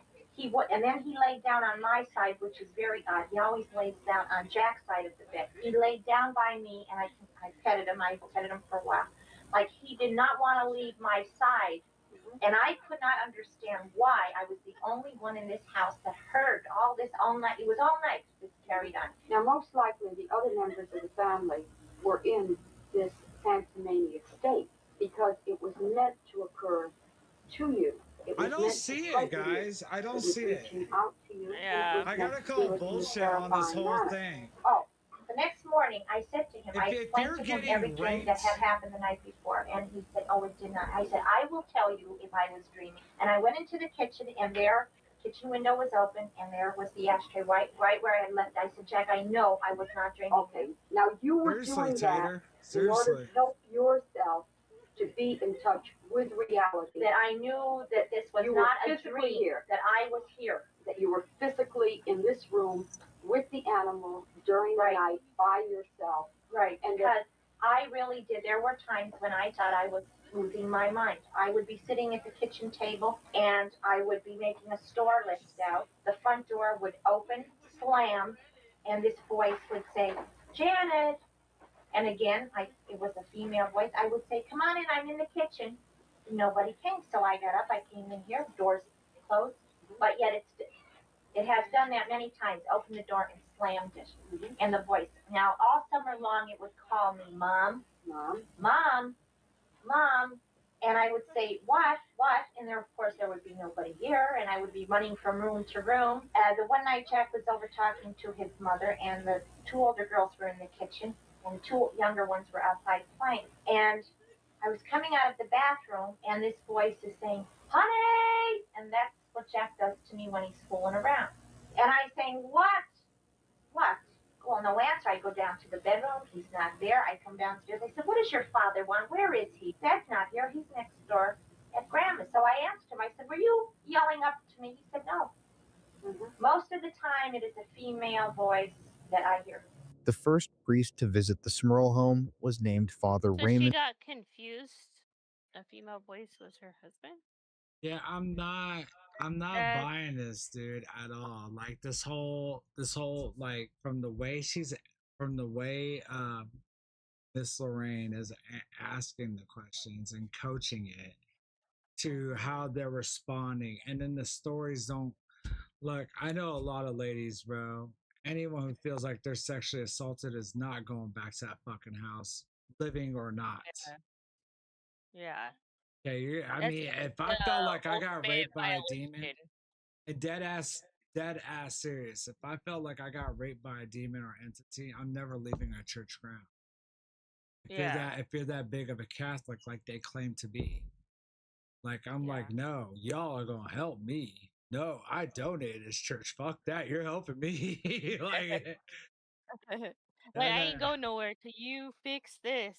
clearly. And I'm making sure, like, if it raped me and it raped my husband, what makes sense it's not gonna happen to my kids? Like, no, dude, we're not. Fuck no. Yeah. I'm not buying it. True. Just not buying it.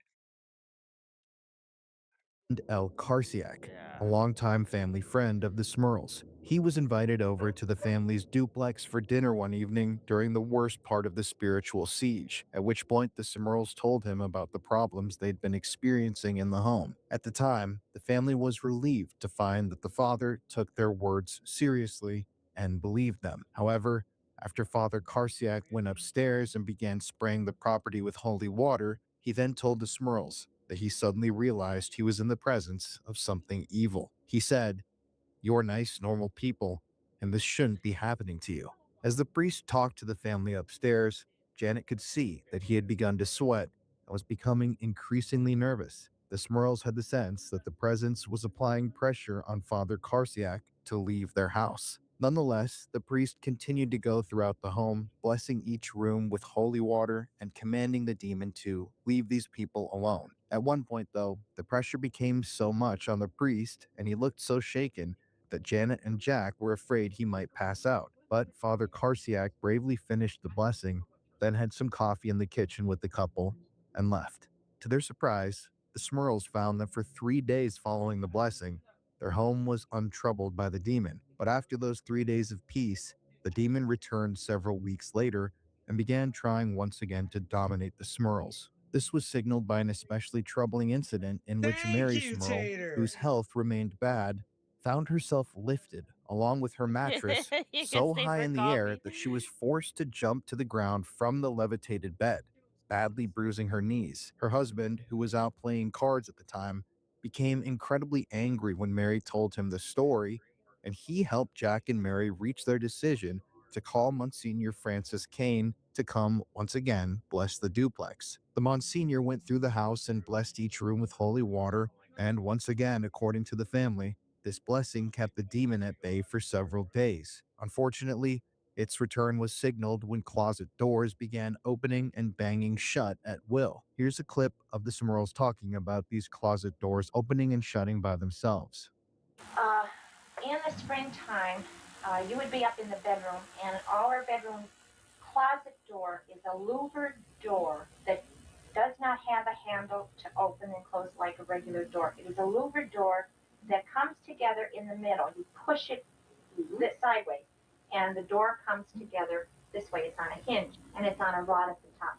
We have tried to do this many times, and we thought it was very strange. This Jessa door Jess would JB open and says shut, open and WTF shut, lol. and there is no way. We can't do it. We've tried to do it, and it's impossible. You cannot open the door and pull it back. You have to push it in the middle. It's on a track. It's on a track. The door hinges out towards you, almost like Accordion. like an accordion. How fast would you say that is going? Oh, it was going very fast. It would be going back and forth, and you cannot do that. There is no way that you can do that.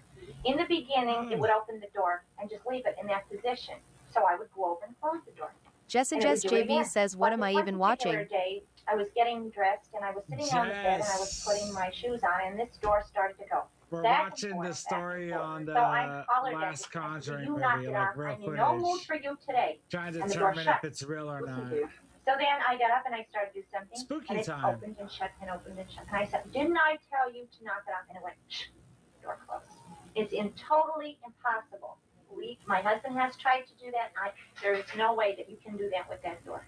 The Smurls then began keeping a diary of the events at the suggestion of a university researcher Not who had buying spent it. most of his life investigating the paranormal, which gave them a record and showed them certain patterns, such as how the entity would draw energy from them and use it against them if they were very It's a upset podcast about that we're something. gonna start, The Jess, Smurls on the considered going 26th public of at the time, August, such as like at calling a least once a nearby week. TV Go over station, ghost but stories, decided determine if against they're it real or because not. they feared people would think they were either crazy Let or the crowd making the get whole thing up. involved. Fortunately, though, it was at this time that Janet Smurl received one of the most important phone calls of her life from a friend of hers who lived just outside town named Carla Davies, a phone call which eventually led to the family's contact with Ed and Lorraine Warren. However, this was frustrating for the Smurls. They felt like they couldn't get help from the church because diocese officials are often skeptical of the supernatural, as they fear being drawn into a hoax or something that will later be explained Yeah, 'cause away they by thought their perfectly story was logical means. bullshit, However, bro.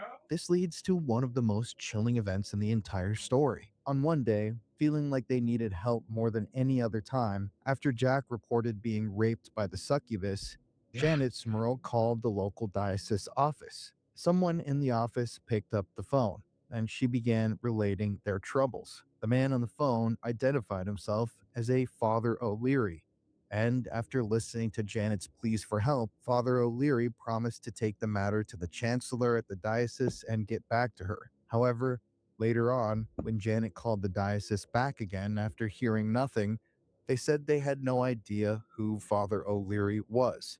There was no Father O'Leary in the diocese office, and they had no record of a Father O'Leary ever visiting or even being present in the facility. This, to Janet and Jack, chilled them to the bone, and it led them Or to they got the believe name that the wrong. demon that was haunting their house and their family had impersonated a priest on the phone specifically to delay a cleansing of the home and to make a fool out of her, to make her feel more crazy, instill her with false hope, and damage her credibility. And that's because when Janet then called the real chancellor, Father Gerald F. Mullally, the next day he listened politely, but his voice became tight and guarded when she mentioned the supernatural. Father Mullally promised to take the matter under consideration and to get back to Janet the next day, but he never called back. Now, after facing outcry from the Smurls' Catholic friends, the diocese eventually did dispatch a priest to their home, and it turned into a sort of pseudo-political thing within the church, where there were priests that wanted to help the family, there were priests from other dioceses that wanted to come out and help the family,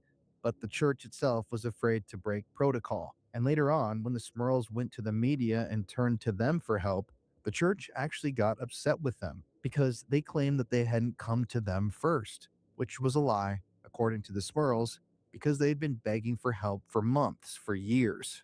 And this only amplified their own isolation inside of a home that now pulsed with an almost ancient, vengeful energy, which some would claim was drawn from the blood-soaked soil nearby.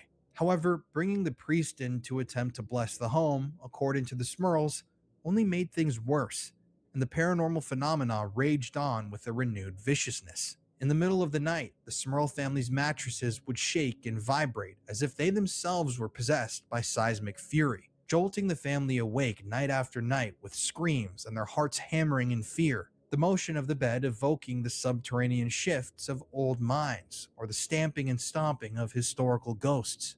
Footsteps began to echo even more heavily and even more frequently throughout the home's attic, deliberate, heavy, and ominous, accompanied by guttural, inhuman whispers that seemed to slither from within the walls like venomous serpents, whispers that mocked the family, and sometimes, according to them, threatened them. Janet Smurl seemed to be one of the members of the family that was targeted by this haunting the most. In one chilling incident, Janet was alone. She was relaxing. Nothing bad had happened that day. Everything seemed to be normal. That is, until, while she was alone, she was confronted by a black, inky mass that hovered over her bed, its What is form going on, undulating Alpha? like a living heartbeat of darkness. As Janet sat staring at this morphing, amorphous black orb, she felt a chill radiate through her entire body that seemed like it froze her all the way to her soul. As she stared at this black, amorphous mass, it seemed to whisper to her, whisper of eternal damnation, almost like a threat, before it eventually vanished into thin air. The Smurl children, who were innocent victims in this nightmarish haunting, seemed to bear the brunt, though. At one point, one of the Smurl daughters even she said claimed hi, that she had Alpha, been but her mic's violently muted. pushed down the stairs by the demonic entity and escaped I from the did say incident covered in hi. deep My mic was bruising and bloody muted. cuts. And this entity would Hi, frequently Alpha. mess How with the you doing children's tonight? toys. For example, in the book The Haunted, it states, one afternoon, Janet came home to find her daughter's toys scattered all over the living room floor, though the girls swore they had been put away earlier. And in a separate quote from the book, the authors state, another time, the children's toys were found stacked in a bizarre pyramid shape in the middle of the room, an arrangement that none of the family members could explain. I had a bracelet. I had brain surgery 2 years ago, and I have a stainless steel bracelet that I wear. So I guess I don't count which anymore, says Alpha? that I could have seizures, Aw. and that I am also allergic to penicillin. Okay, and it Still has count for me, Shay. it has a chain. It has a special lock on it. It's special made, so you can't lose it. Okay, I that's believe the that reason too. You for made it. a I never bomb take this ass thing dinner off for me except when I tonight. take a shower. Okay. Mhm. Now the one night I went up to take a shower, that and was some I bomb-ass dick, took my too. metal off, and I took my Oh bracelet my off God. and put it on top of the Uh, towel cabinet in the Hi, bathroom. Alpha. While I was sitting on the commode, I was cutting my toenails. I could hear 3 raps on the wall. I mean, good. We just get Right, this but along with the 3 raps, with the podcast first together. rap, I thought I could hear He's doing a the test ticking stream of tonight. metal. It was like unusual. It was 3 raps on the wall, but yet on that first rap, there was like a tinging noise, like metal against metal Yes, type thing. yes. So I didn't pay any attention because this is common happenings in our house, so I continued to cut my toenails, and it rapped 3 more times. But this time it was just 3 raps, no metal noise. So I got in the shower, I took a shower, I come out, I put my metal on, I went to put my bracelet on, my bracelet was gone. I never left the bathroom, never opened the bathroom door. I took everything in the bathroom and I emptied it.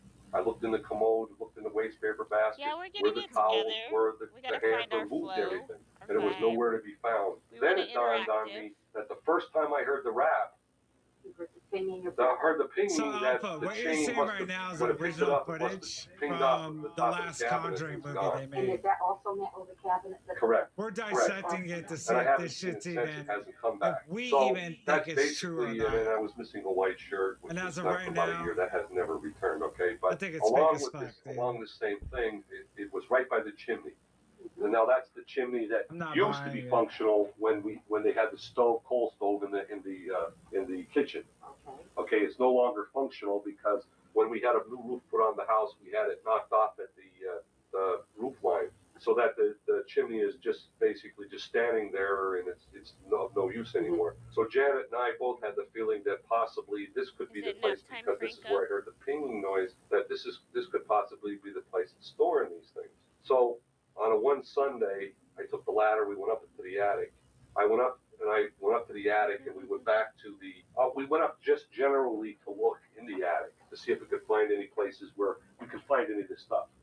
So we couldn't find anything. But while I was up in the attic, something made me feel that I had to go to the back of the house. So I went to the back of the house, and as I'm looking around in there, it dawns on me, and I'm looking at this chimney that stops at the roof line. So I got up on the ladder, a small ladder I had, and I couldn't get my head in there to look down with a flashlight because it wasn't cut off enough. And the bricks were too hard to pull off. The mortar was too hard. So I said to Been there a Janet, good many years. right, and I said to Janet, I said, I'm going to have to come up here with a hammer and a chisel and stuff, and I said, I'm going to have to take this thing apart because I said, this mortar is like iron. Because when this house was built, everything, even the walls, star drills wouldn't go through them. It's very well built. So about 2 weeks later, we got frustrated Look at again that with mean-ass things missing. side-eye So she has. we went back up to the attic, my daughter and Don. Look at that clown in the fucking Right, background. on the ladder. And I went up there and I put the ladder up there and I had the hammer and the chisel and all my tools ready. And I went up there and the whole chimney is soaking wet all the way around. And yet there's no way that water could get in there because None. it has no opening outside at all. Right, and 2 weeks prior to that, it was as solid as iron. So now I just went up and I just started taking the bricks off by one, and when I hit all that was in between them was sand. There was no sign of mortar left at all, except 5 feet down, and then the rest was solid like it was 2 weeks prior. But from it was just like it was telling me, go ahead, take the chimney down. Because it's not You're not there. going to find anything anyway.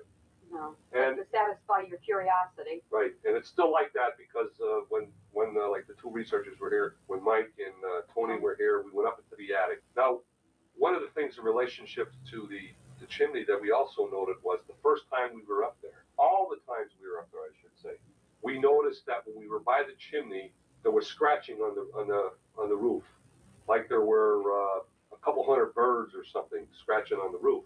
Or squirrels. Or squirrels or something like that. We noticed that the first time we were up there. The second time my daughter got a little bit frightened because it was, it's pretty loud noise.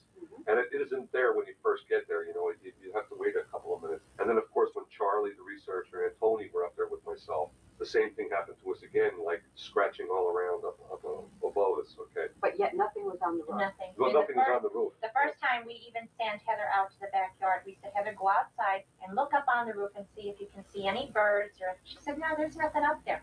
But yeah, you could hear this, and it was loud, like a loud scratching. Not like a squirrel would make. It was really loud, like a cat, or even louder than like a large animal. Very loud. And there would be scratching. no way that a large animal could get on that roof. No. These earrings, I've had a few experience with the earrings. It's not that they're very expensive because I do have expensive ones, but these were just maybe $10 or $15. But I liked them because of the way they were made. They were made so that a piece goes, it was all one piece. You didn't have to have a backing on it. The piece would go through your ear and it would have a special lock on the back.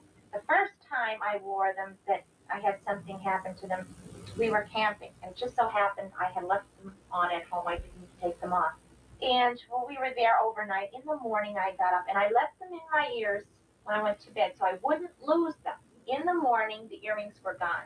So we looked all over for them. Jack and the kids, we shook the sleeping bags. We took the whole place apart. We couldn't find them. In the meantime, I made breakfast.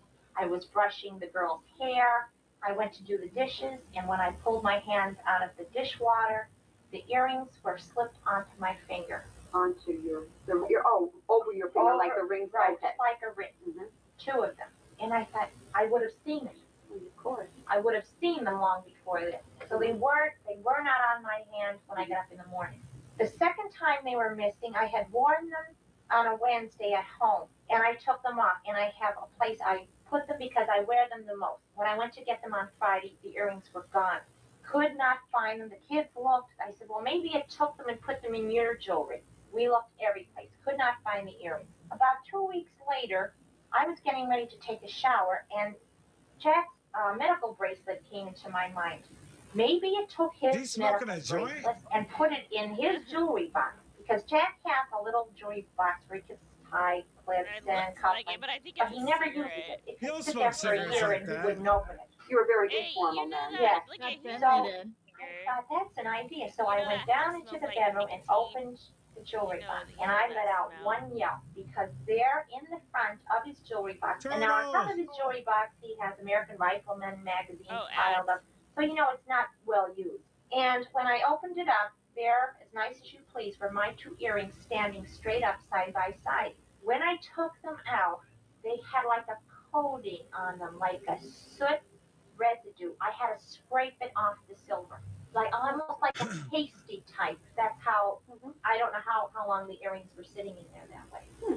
Dawn was getting ready for school this morning, and she came down in a fit because her new jeans that she had laid out on top they were gone. And because there's such difference of size, you can't even say, well, Heather took them, because Heather wouldn't fit into them. So I said, now, Dawn, they have to be here. She said, Mom, they're not. She said, I looked in the closet, I looked in the drawers, I looked in the bathroom. I said, well, maybe it's in the hamper, or maybe it's in the laundry basket. Could not find the jeans. When she came home from school that day, she went up to change her clothes. She opened the drawer, and they're right on top where the jeans again. Now, it has taken clothes, it has taken bathing suits where you look for them. It does take a lot of clothes. The incident with the rosary bead, Heather always had them in bed with her. I said to her, she said, they're gone. I said, Heather, well, you know, when you sleep, maybe it's in the pillowcase, maybe it fell down under the bed. Do you see why the church didn't take their case on? When they all went to school, I went upstairs, I stripped the beds down bare. I took the mattresses off, the mattress covers, the sheets, everything, shook everything out, empty the waste paper basket, went on my hands and knees all around the room, None of and I could not it find sounds like the so Hollywood right version before they come home from whatsoever. school, You know, I thought, well, I'm going to go look again. Pause it real When quick. I went up to look the second time, on top of the made bed was Heather's rosary. Like both of you, okay, Hev? You and Shay. You all listen to this lady giving an interview as long as yeah. do you guys honestly think if she was raped by a fucking demon, she'd be back in that house? No. I mean, maybe she liked the attention. Oh no. I'm being dead Maybe that's ass. the where only I'm movie like, she's gotten for a while. Yeah. I mean, But what they're all saying shit talking aside, like your guys' honest evaluation, do you think she'd be back? No. Fuck I mean, no, dude. any sane type of person, if you had any thought that it was something demonic, and like a succubus is considered a demon, and that those are the ones that, you know, assault Sucking. you in your sleep, and you wouldn't go back. Even I think even with the thought of it doesn't matter if you're at home or not, you know how they say that's gonna follow you, like you would try, right? Like mentally you would try to get away from that. And as you said, the kids, like what's Yeah. stopping that entity from messing with your kids? Exactly. Like, I mean, they have any moral concept, you know? both of us as parents, like all of us as parents, that's our main worry. Is like, okay, if it's doing this to me, what makes you think it's not gonna go after us? Like, Yeah. you know, and look at that fucker sitting next to her, dude. Like, you can tell he's pissed off because his wife copied his haircut, dude. Like, he's over there chain smoking. They're both just beating bullshit. I mean, after listening to them give this fucking interview, I am not surprised why the church was like, bullshit. You don't talk to me about some fucking missing earrings or about some banging on the bed from God knows what to a fan falling down from and you smelling mold in an old ass house which you never had inspected. You smell And that's mold, what I homie. said. Like, what? It's just stories too, which is okay, cool. You're telling your story, but Ed and Lorraine were there trying to capture actual footage of these things happening, and none of that is happening. No proof is actually there. And one thing we all noticed, there's no fucking mirror like from the fucking Hollywood version. The daughter didn't go out there on a fucking psychic reading and ended up at the house and called mommy over. No, that didn't happen. Yeah. So that story is extremely exaggerated, and we're talking about like by the time it got to the 30th friend, he told his version, and that's what you got in Hollywood, dude. All right, let's see if this actually goes down. Let's go. Okay. They have come back. They have come back. The first time that anything really started to be missing was over my mother's. My mother would have, again, not anything of real value, just something that she would notice that was gone because she uses it constantly or frequently. Like her makeup kits would be missing. And of course, my mother would say to the girls, Well, they wouldn't need "You that take with my that makeup ghost kit," there, because but the girls were starting to use, just the two older girls were just starting to use makeup and stuff like that, or maybe the babies took them, the twins. And my mother would have jewelry missing, and it would be missing for a couple of days, and then it would turn back up in almost the same exact spot where it was found to be missing. But it was found always in an obvious place. Oh, yeah. Or her spoons, I believe, all her spoons were the taken older out of girls her were all drawer, borrowing and it. she was, bringing it back like blaming the the kids, ghost. saying, "You guys are digging in the yard. You're taking all my spoons." But then she never realized that all her spoons were There we gone. go. So I'm gonna get her my spoons have on. started showing up a couple at a time. It took several days for all her spoons to come back. Very, very par for the course, really. It has Very taken, Oh common. my god. it has taken sheets and towels and baking pans, household items. It takes, not that it's expensive or just enough for you to know that it's missing when you go Think to about ones that make me look super well, where smart. is all my brown towels? And I used to say to the kids, what do you do? Take them in school and leave them in your locker for a month? You can Or, barely no, I see had a those yellow ones, one today. actually. So You're See how going smart I down. look? after a while, one Smarter. brown towel was returned, then another one, Yeah. then another one. Yeah, Um, smart. we all, They'd be returned to they, the obvious right, place. they would be returned right where you That's why we're thought on they the were in the first meetings. place. My mother, a couple of months ago, wanted to make something which required canned mushrooms. So she knew she had 2 cans of mushrooms downstairs in the We're talking cellar about cans of where she stores mushrooms her right canned now. food, because she bought them specifically for this purpose. She was making the steak sauce. So she told my father when he was down, would you bring up the mushrooms? So he went down to look for the mushrooms. They were gone. They She got knew she raised. bought them. She knew she had them.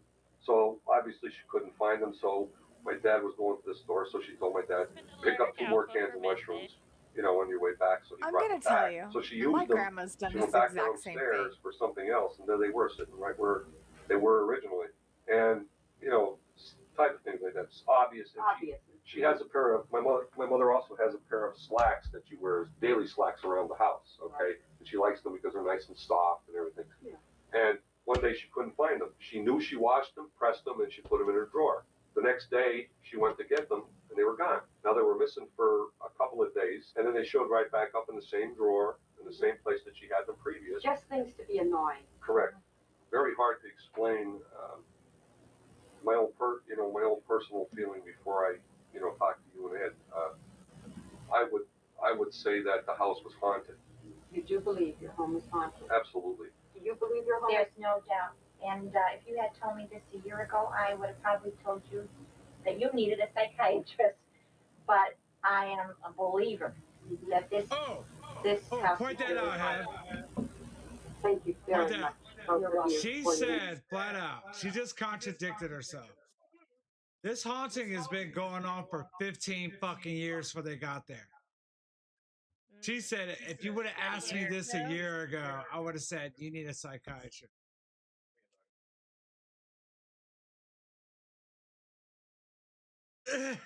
Make that make sense. Make that make sense. This is why we dissect this shit, dude. Yeah. 15. This haunting's been going on for 15 years before they fucking got there. The fuck? That's crazy. That's fucking God. Whatever, dude. Bullshit. A bullshit. A bullshit. A bullshit. with you this afternoon. Jack Smurl, ever the stoic protector, was bitten on the Oh, a ear one flash evening warning by is what he coming up. claimed were invisible fangs, demonic jaws, the pain sharp and searing like a fire. A bite which left a crimson welt on his ear that he said throbbed with some sort of unholy heat. So as you can see, things were Dang. getting worse by the day. Fucking bite Children me. were being shoved Oh, down that the turned into stairs, a man. people were being bitten by fangs, the Oh, toys shit. were arranging Oh, themselves my in God. disturbing circles, and like before, the Smurls weren't the only ones noticing that something was happening inside of the home. Neighbors of the Smurls confided amongst themselves in hearing You think eerie maybe his wife noises just put on echoing a from the blonde wig and duplex raped in the him? middle of the Should night, have and they even stated that Oh they my themselves had seen the shadows moving from window to window inside of the home. But the Smurls, still leaning on their faith, continued to pray, but the prayers provoked only vicious backlash from the entity. Also, the family's financial burdens were mounting relentlessly. Mary Smurl's medical costs were building from the heart attack that she had suffered. There were endless repairs needed to the home's leaking pipes and damaged fixtures. The young twins in the family obviously had needs of their own, and the stress of the family was building.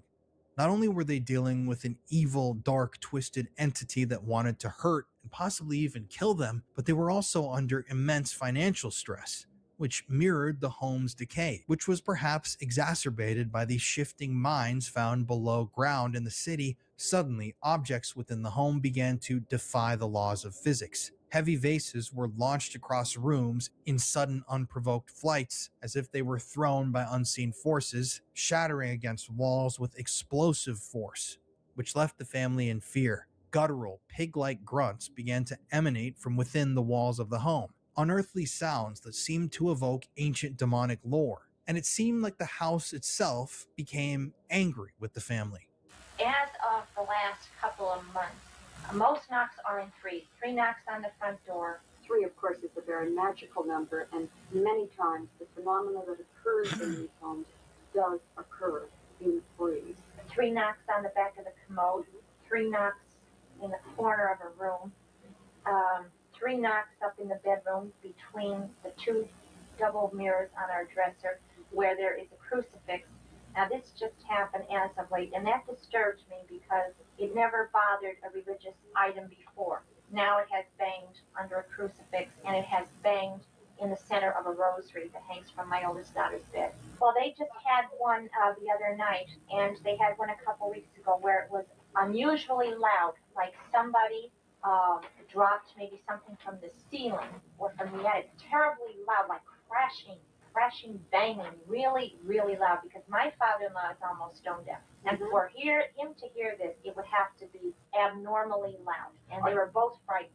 The loudness like that, I don't know if it was that loud on our side. Right. It's happened over my mother's twice. Okay. We've never had that real one sudden bang pound. We've usually have rappings in multiples and not that loud. Not that terrifying, I should say. No. Because you got to keep in mind that my father is about 60% deaf, and the night it happened, it woke him up. He's 60% deaf, and he was also sound asleep, and he's a deep sleeper. And he went up. In his words, he went about a foot or 2 off the bed. I bet he did. And it's really startled him. Okay, now for him to hear it, it had to be tremendously loud. Okay, and we heard nothing on our side, and we were also in bed at the same time. And Janet Smurl's nights began to turn to those of absolute torment, as she began to be plagued by vivid nightmares of clawed silhouettes looming above her with red eyes ablaze in hatred, their whispers promising eternal suffering, as shadows danced around her room in her nightmares malevolently. And at this point, illness began to sweep through the household like a plague. Mary and John Smurl's health conditions weakened further, and suddenly, the Smurl twins began to burn with unexplained fevers and illnesses, and it seemed as if the entity that was haunting the family was siphoning their life force, stealing their energy and their souls, leaving them pallid, pale, with no energy, completely drained amidst the relentless and unforgiving assaults. At this point, the Smurl family was fed up with not receiving answers and not receiving help, and at some point along the way, they reached back out to the local Catholic diocese, and over the next few months and years, the diocese sent over priests sometimes to spend the entire evening with the family, who would all search for proof of the paranormal demonic haunting that was plaguing the family. Specifically, one of these priests was a Monsignor Eugene Clark, who was dispatched to stay at the Smurl residence overnight to investigate the reported haunting. However, as stated in the book, the priests came to the Smurl house a few times, some to stay overnight while the family slept, but none of these stays resulted in the priests observing evidence that supported the notion of a bona fide haunting or demonic infestation. Every single time a priest would come over to spend time with the family, especially if they stayed overnight, it seemed like the entity or entities was smart enough to stay quiet. And this caused the family to become even more isolated. Now, the people that they were calling for help were unable to help because they couldn't see the problem that they were trying to fix. And in their minds, it started to seem like the Smurl family was over exaggerating their claims or just straight up making them up. However, this story would change and become a national sensation in the year 1986 with the arrival of Ed and Lorraine Warren. Okay, Lorraine. We're in the home of Janet and Jack Smurl in Pittston, Pennsylvania. I don't really remember on the tape earlier, I'm getting the full address of this home, which is at 330 Chase Street, West Pittston, Pennsylvania. It is February 14th, 1986. The living room that we are in, we gave reference in the interview to a lamp that has a three-way switch on it, although there is not a three-way bulb in it, that would keep going on and off. The door just behind you, Al, is the door that the family on many occasions not only would find ajar, but would actually find open against that wall. We'll now go on to the second floor level, where most of the phenomena that has occurred has actually taken place. Members of the Schmerl family, Dawn, the twins, Heather, their German Shepherd, Jason, are all sitting here. These are the four children, their dog, and of course, Janet Schmerl. Dog's all licking his nuts and shit. Sorry. Never mind me. I don't know what the fuck y'all filming for. Notice that this stairway, as you're coming up, is very, very narrow. Now, Jack was sitting on the very top step. One of our researchers was perhaps in this area talking to Jack. They watched the dog, Jason, who is a full-grown German Shepherd, walk across. He wasn't coming down the stairs. He would have had to pass the two men in water to come down the stairs. And Jack decided to call the dog because he couldn't see him for a couple of minutes. And the dog came from downstairs. No possible way that the dog could have gone from where he was up here. There was no other way for him to come from this level down without using these stairs, and he did not.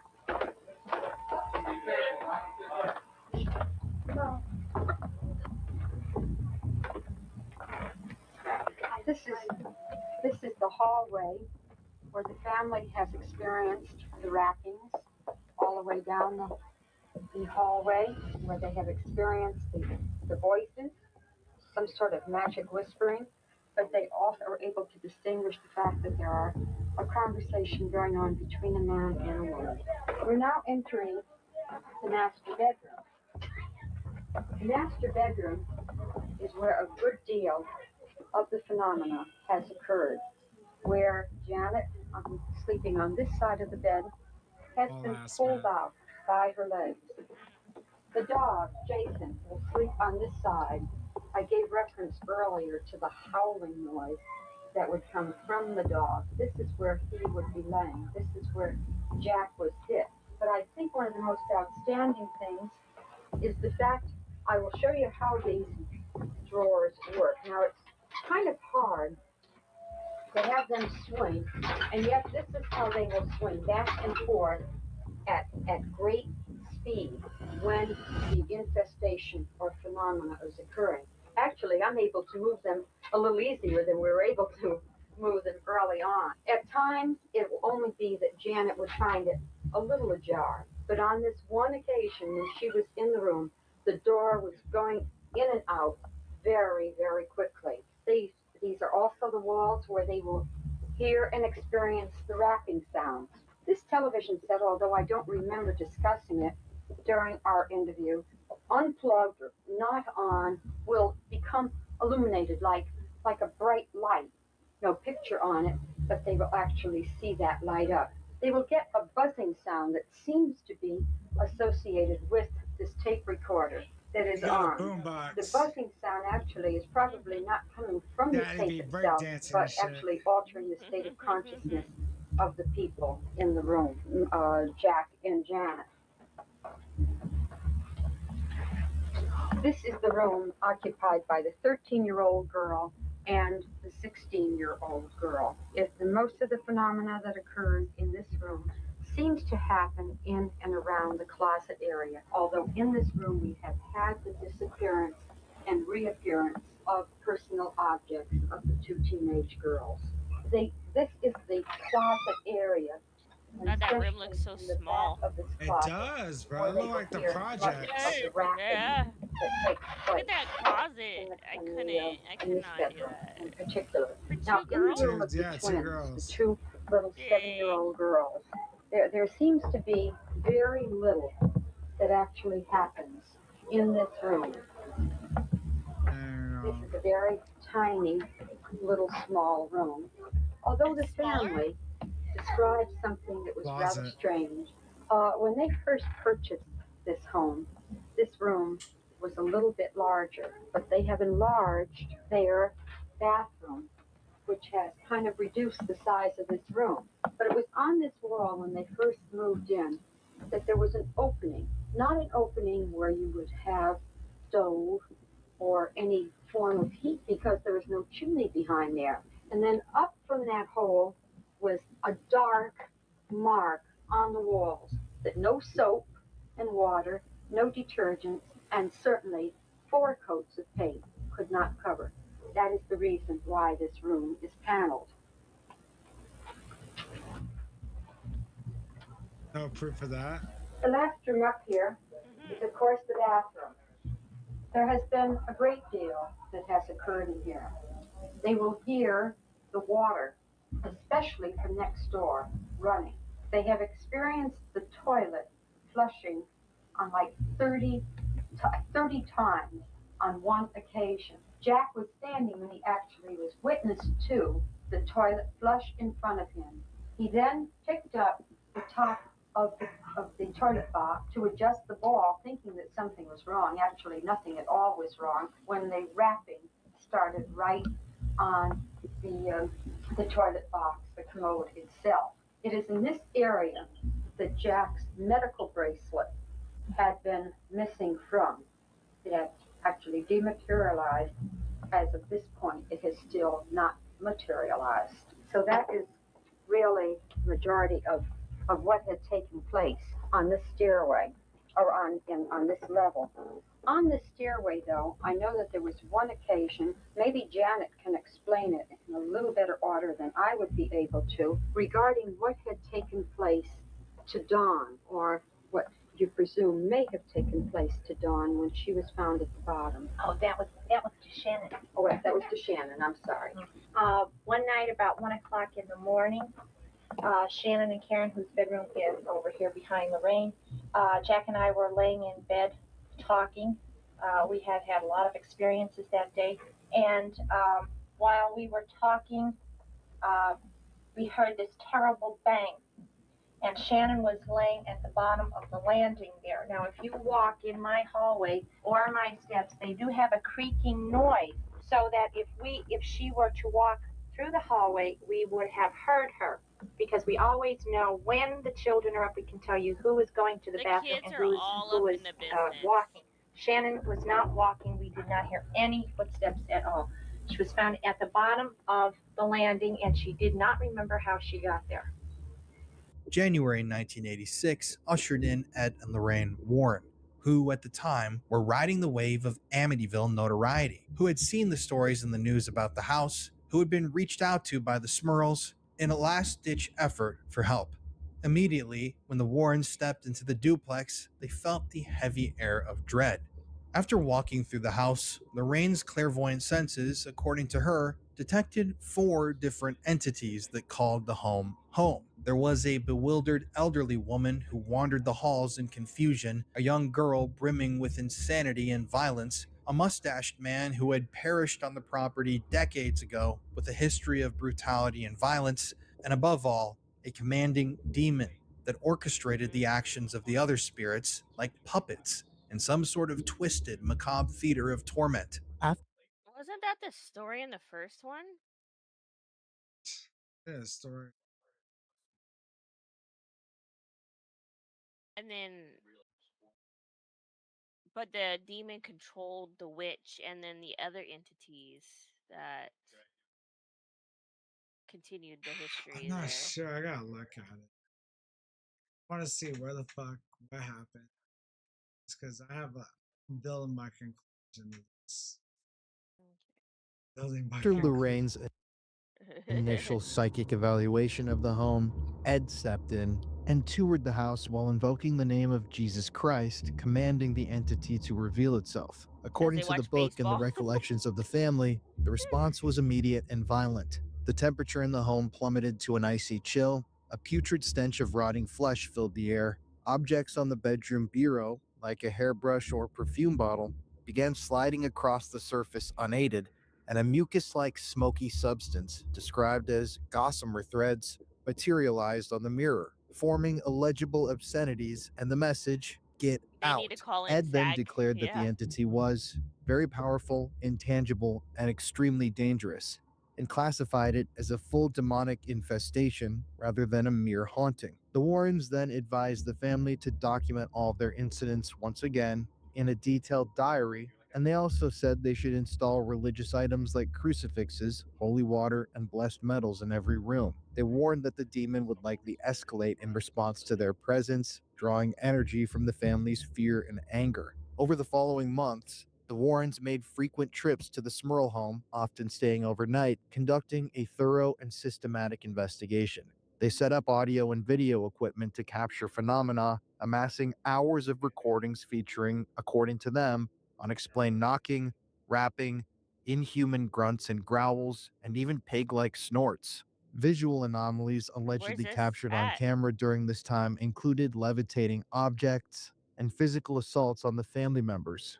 At times, Ed physically confronted the demon by playing out loud religious music, which included Gregorian chants, and reciting prayers, which provoked reactions from the entity like furniture shaking and mirrors cracking. The Warrens, recognizing the need for ecclesiastical authority, then contacted their associate, Bishop Robert McKenna, and McKenna visited the home and performed an initial mass, followed by the first formal rite of exorcism in the Smurl's bedroom. During this rite of exorcism, the demon allegedly manifested violently. The air grew foul, objects flew around the room, and guttural voices blasphemed from within the walls. McKenna, during this exorcism, commanded the demon in Latin to leave, but it resisted, audibly laughed out loud, and promised to return. After this, the family stated that they were provided with at least a temporary relief, about a week of quiet, but the activity resumed with renewed fury, including an incident where Janet was pinned to the bed by an invisible force mimicking the earlier succubus assault. As the investigation and the weeks and months pressed on, the Smurls, encouraged by the Warrens, went public to seek broader support and pressure from the church. Local media then interviewed the family, which led to national news coverage. It was at around this time when Robert Curran, a journalist, began collaborating with the Warrens and the Smurls to document the case for the book that I used to gather most of the information for this video from. However, even though the Smurl family was on national news, the Scranton Diocese, under Chancellor Father Gerald F. Mullally, remained cautious, and throughout this time they dispatched those priests for the overnight stays, but they never reported seeing or experiencing anything, fueling accusations that the demon was hiding during these visits. In late 1986, Bishop McKenna returned for 2 more exorcism rites, the second taking place in summer, the third in fall, each one reportedly being more intense than the last. The book describes the second exorcism involving holy water being hurled back at the bishop, caught in midair and thrown back at him, walls oozing a slimy, unidentifiable substance, and the demon speaking through Janet in a deep, masculine voice, cursing Christ and revealing disturbing, intimate family secrets to prove its knowledge. The third exorcism, held on a dark and stormy night, saw electrical outages, levitating mattresses with children screaming in terror, and a black inky mass forming over the bed that only disappeared after McKenna persistently commanded it to. Each exorcism rite bought the family 3 to 7 days of peace, but the demon would always return stronger and target the children more aggressively. At this point, the Warrens noted patterns in the haunting. The entity seemed to feed on negative emotions and mimicked voices of those living in the house to sow discord. However, the Scranton Diocese began to grow publicly frustrated with the case and the Warrens' involvement, as they viewed them as outsiders. Eventually, Father Mullally met with the Smurls and the Warrens, and insisted that the church take over the case, and he even banned them from performing further unauthorized exorcisms. A priest from another diocese offered to help the family, but was rebuffed by Scranton individuals for breaking protocol.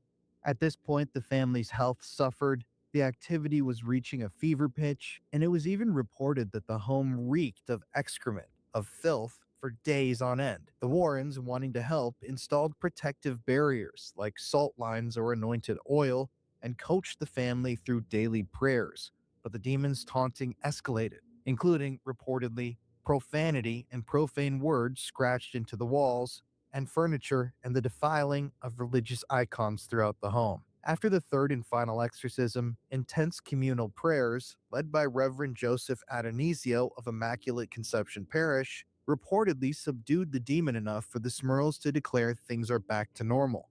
However, Janet eventually confided to reporters that minor disturbances like knocking and shadows persisted, and eventually the Warrens left the Smurl family, yet continued to monitor them remotely. And above all, they advised the family that they should definitely move. Scary scenes from the nightmare. Just a flick to most, but to the Smurls, they really lived it. 1986, Jack and Janet Smurl went public with a story of demons invading their West Pittston home. Being made afraid to live is what it has come down to. Jack Smurl told of the living nightmare, one that included levitations, screams in the night, his kids and dogs thrown around by ghouls, and a violent ghost that raped him. Pick the mattress up and drop it very rapidly, like this. Like that. Like it looks like a carpet, just like a carpet, like you would, a housewife would have a carpet and shaking it out. You go to bed waiting, listening to make sure that the children will not be hurt. The haunted hoopla drew the crowds here. It was a circus atmosphere outside. Reporters, photographers, the curious. The late Scranton actor Jason Miller, who played the priest in the movie The Exorcist, made a cameo back then. Even these self-proclaimed scientists tried to get into the possessed place. They were not successful, but these demonologists from Connecticut were. This pair tried to rid evil spirits with the presence of God. After a night in the Smurl home, their reaction? It's very powerful. It's invisible. I don't care if you want to call it a devil or a ghost or a demon. There's something in this home which has the intelligence to inflict physical and psychological harm upon this family. Then a famous mentalist got into the act. The amazing Kreskin set out to downplay the demons and show the mind is stronger than the ghost. I want all of you now to think of the most violent thought you can imagine. Oh! Their emotions shattered, the Smurls turned to this priest. He studied unusual phenomenon in New York and felt chasing the spirits out and exorcism was the last resort. Just like the demons, the Smurl story wouldn't go away. The National Enquirer printed their tale of terror. Then this newspaper reporter wrote a book. The family's fright also played out in this TV movie. Finally, after priests performed 3 exorcisms here, the Smurls say the phenomenon left, and shortly afterwards, so did they. Today, some 15 years later, all seems quiet at the former Smurl home in West Pittston. I talked with a family relative who tells me the Smurls still live in the area, but they don't want to relive their horror. That horror apparently died with the ghosts back in the 1980s.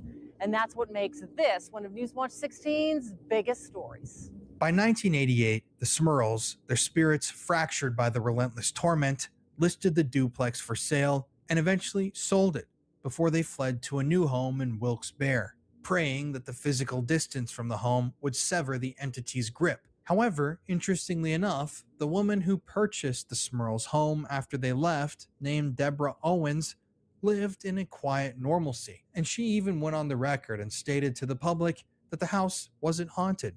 She had never experienced one thing out of the ordinary in the home, and her testimony cast doubt in the public eye on whether or not the curse was tethered to the house or the family itself, or if the Smurls had lied about the entire thing and created a story to make money off of. The Smurl family's story was eventually dramatized in the 1991 made-for-TV movie The Haunted, starring Jeffrey DeMunn and Sally Kirkland, who portrayed Jack and Janet Smurl, which captured the raw terror of their experiences in scenes that chilled viewers to the bone. The film, while obviously embellished for dramatic effect, reflected the profound scars that had been left on the Smurls. The Smurl family's move marked the beginning of a fragile recovery, but the curse's tendrils seemed to cling on, as if the vengeance refused to release its hold. Janet Smurl, the family's unyielding anchor, held the family together with a quiet strength, her faith a flickering beacon of light in the lingering gloom that sometimes whispered from the corners. Karen Smurl, one of the twins, later delved into paranormal investigation herself, driven by a personal need to confront and understand the forces that had shattered her childhood. After all was said and done, the Smurl family receded from the public eye, their silence a shield against further intrusion. But their narrative has endured, which has inspired various works of media, including The Conjuring Last Rites, the film that just came out this last weekend, a cinematic farewell to the Warrens' legacy that brings the family's battle to vivid, terrifying life. One thing that I'll add in here, I actually saw The Conjuring Last Rites last evening, and I noticed a lot of things that they took directly from the actual story of The Haunting. There was the moment when Jack levitated out of his bed and claimed he was molested by a spirit. There was the light fixture crashing down on the night that one of the Smurl daughters was confirmed, how it struck her head and created a bloody gash. They also included the part where Simon, the dog, was levitated and thrown against the wall. One small thing that I noticed in the film that I thought was pretty cool was the fact that they included a picture of John Wayne on the set for the Conjuring film. As you can see in this original picture from the Smurl family home, they actually had the same John Wayne painting in their house at the time of the haunting, even though in the film it's shown that the painting hangs downstairs near the laundry room, while in real life the John Wayne painting seemed to have been hung in the family's living room.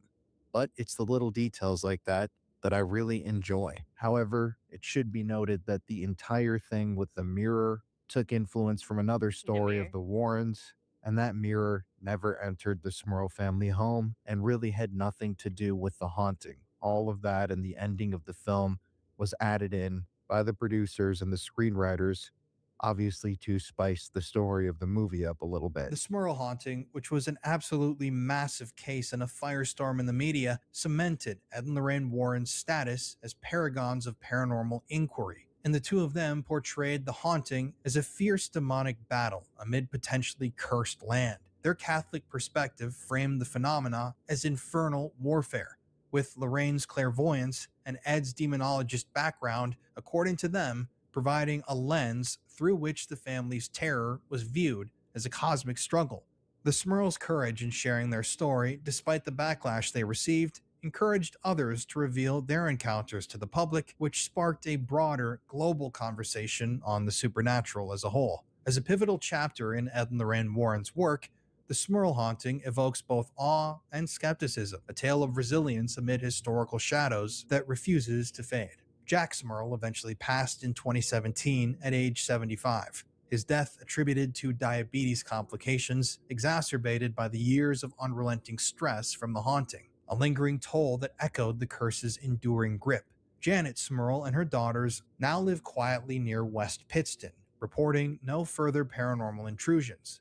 Their lives a testament to resilience forged in fire. The family's bond, hammered in the crucible of terror, remained unbreakable, a beacon of unity and hope amidst the darkness that had once threatened to consume them. However, it should be noted that over the years, many skeptics have claimed to have fully dismantled and debunked what happened in the Smurl home. You see, skeptics have systematically attempted to deconstruct the Smurl haunting and have claimed that it was nothing more than a blend of exaggeration, psychological distress, and opportunism. Skeptics attribute the events experienced by the Smurl family to natural causes rather than supernatural forces, with the Warrens' involvement in the case seen as a complete catalyst for sensationalism. Obviously, people are very polarized online when it comes to Ed and Lorraine Warren. I respect the work that they did, and I respect the cases that they handled. I know people who were actually, I know multiple people that experienced multiple hauntings that the Warrens were involved with. And in my opinion, I think that these hauntings, whether or not you believe in Ed and Lorraine Warren and their work, I think that the hauntings themselves all have, for the most part, their own sense of legitimacy. Not only am I very good friends with Andrea Perrin from the Conjuring haunting, but I'm good friends with another family member from another haunting that I have some big things coming in the future with. So I'm not going to talk about that yet here, and I've listened to their stories and I've listened to them and I believe them. And that's, I think, what it really boils down to with so many of these stories is belief. Do you want to believe? Do you not want to believe? Do you want to look at it with a skeptical eye? Do you want to look at it with a complete non-skeptical eye?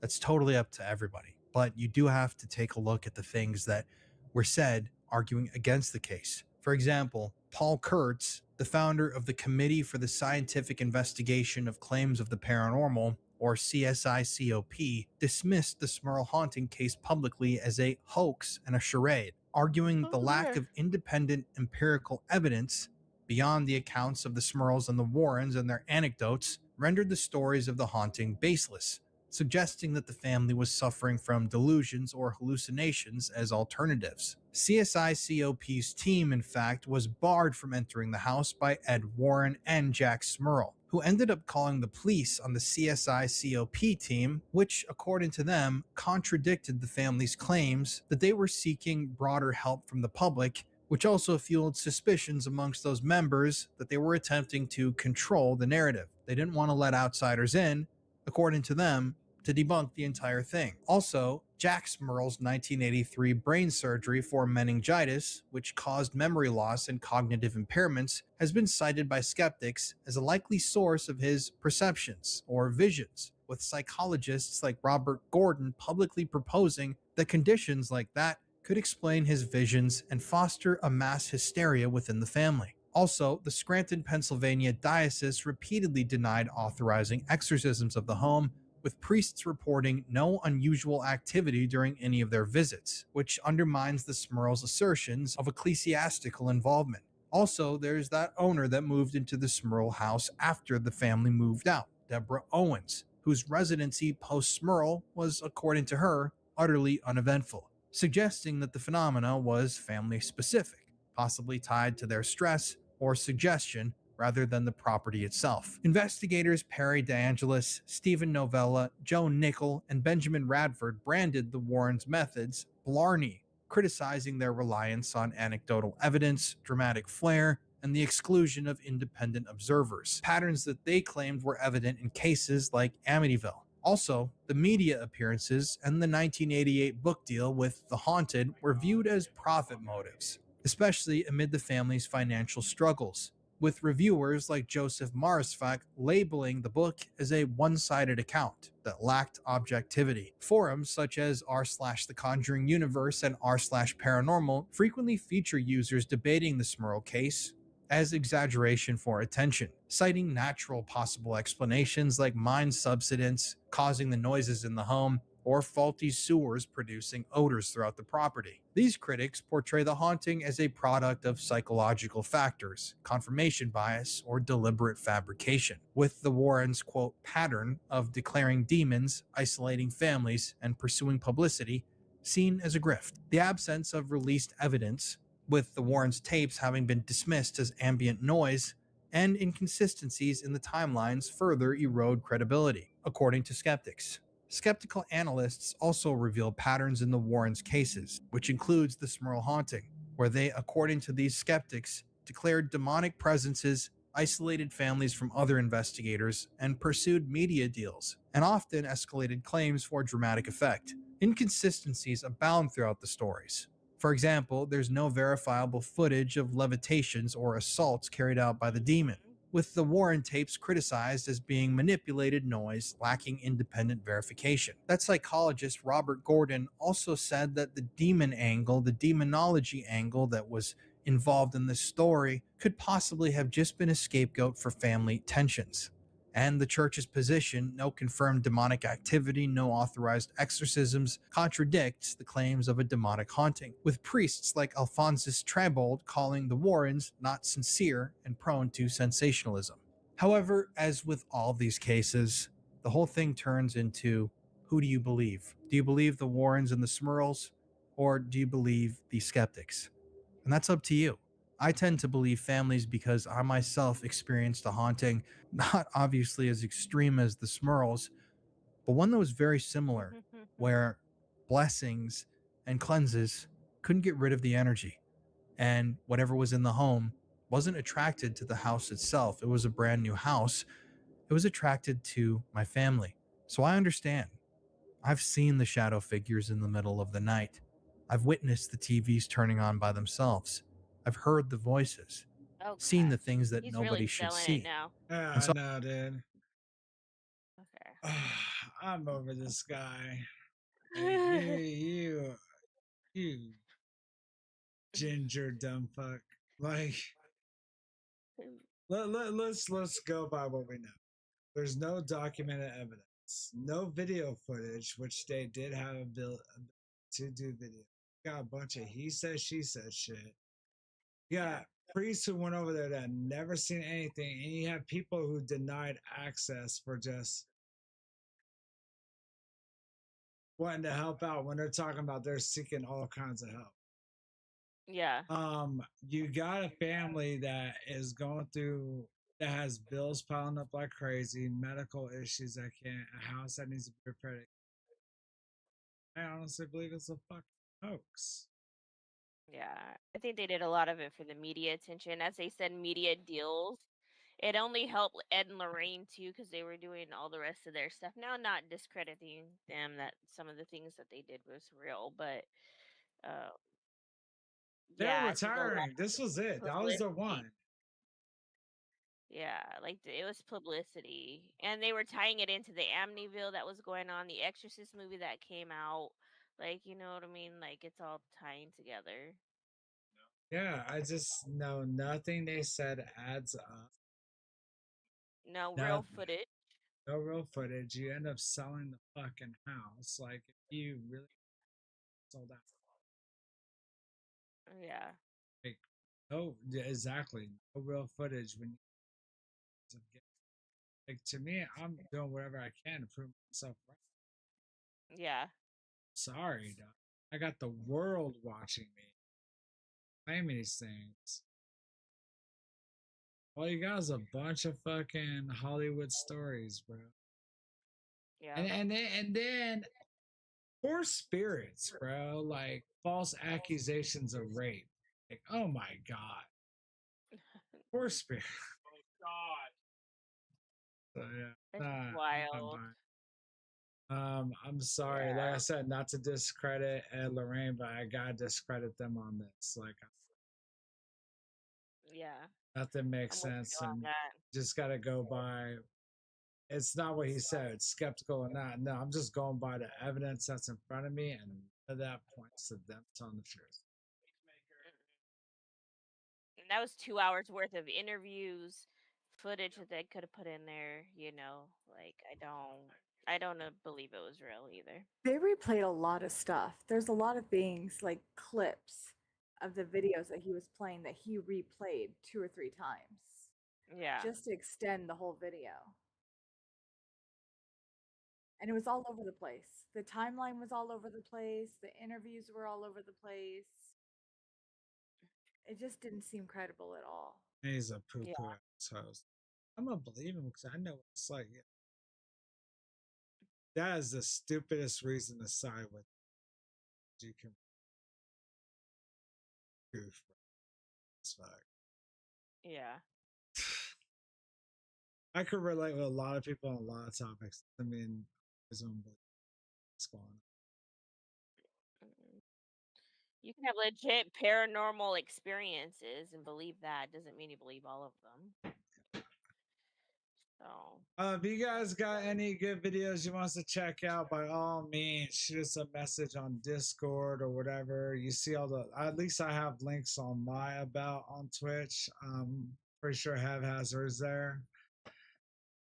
Like, reach out, dude. We love to go through this stuff, but like this one's right here is what we would let the people decide on it. I think, like I said, we all think it's, I think it's safe to say, guys, we all think this is bullshit. Yeah. Totally bullshit. We need like a bullshit button. Yeah, the Like, bullshit button. I was just thinking about that. Like, we should add some redeems. So that Yeah. when we're doing Bullshit. it, Oh, yeah. The bullshit. Yeah. The bullshit redeem is coming up. Bullshit. The bullshit redeem is A coming up. bullshit. Bullshit. A bullshit. A bullshit. A bullshit. Bullshit. Oh my god. A bullshit. I love that. I love that term. Good for spookiness. A bullshit. Yeah. It's a bullshit. Alright. Well, guys, this shit's got me tired. I'm gonna fucking call it. It was a good test run. This is what we're gonna be doing every Wednesday starting August 26th, 8 p.m. to 10 p.m. Pacific Standard Time. But like I said, if we're going over, we're going over. Yeah, that one was 3 hours. Yeah. That one was a long one. But we'll be breaking it up a little bit more versus just like that one. We'll have our own segments to be a little Plus, bit more we did interactive. like an hour of testing to make sure we got everything Yeah. right too. So, True. all right, guys, catch you on the next one. Yes. Damn, Method, I have you on my mind. Hella hard. Hella hard. Hold you in my arms all night. I could be a summer dream. Every kiss and every touch is paradise. And the more I think about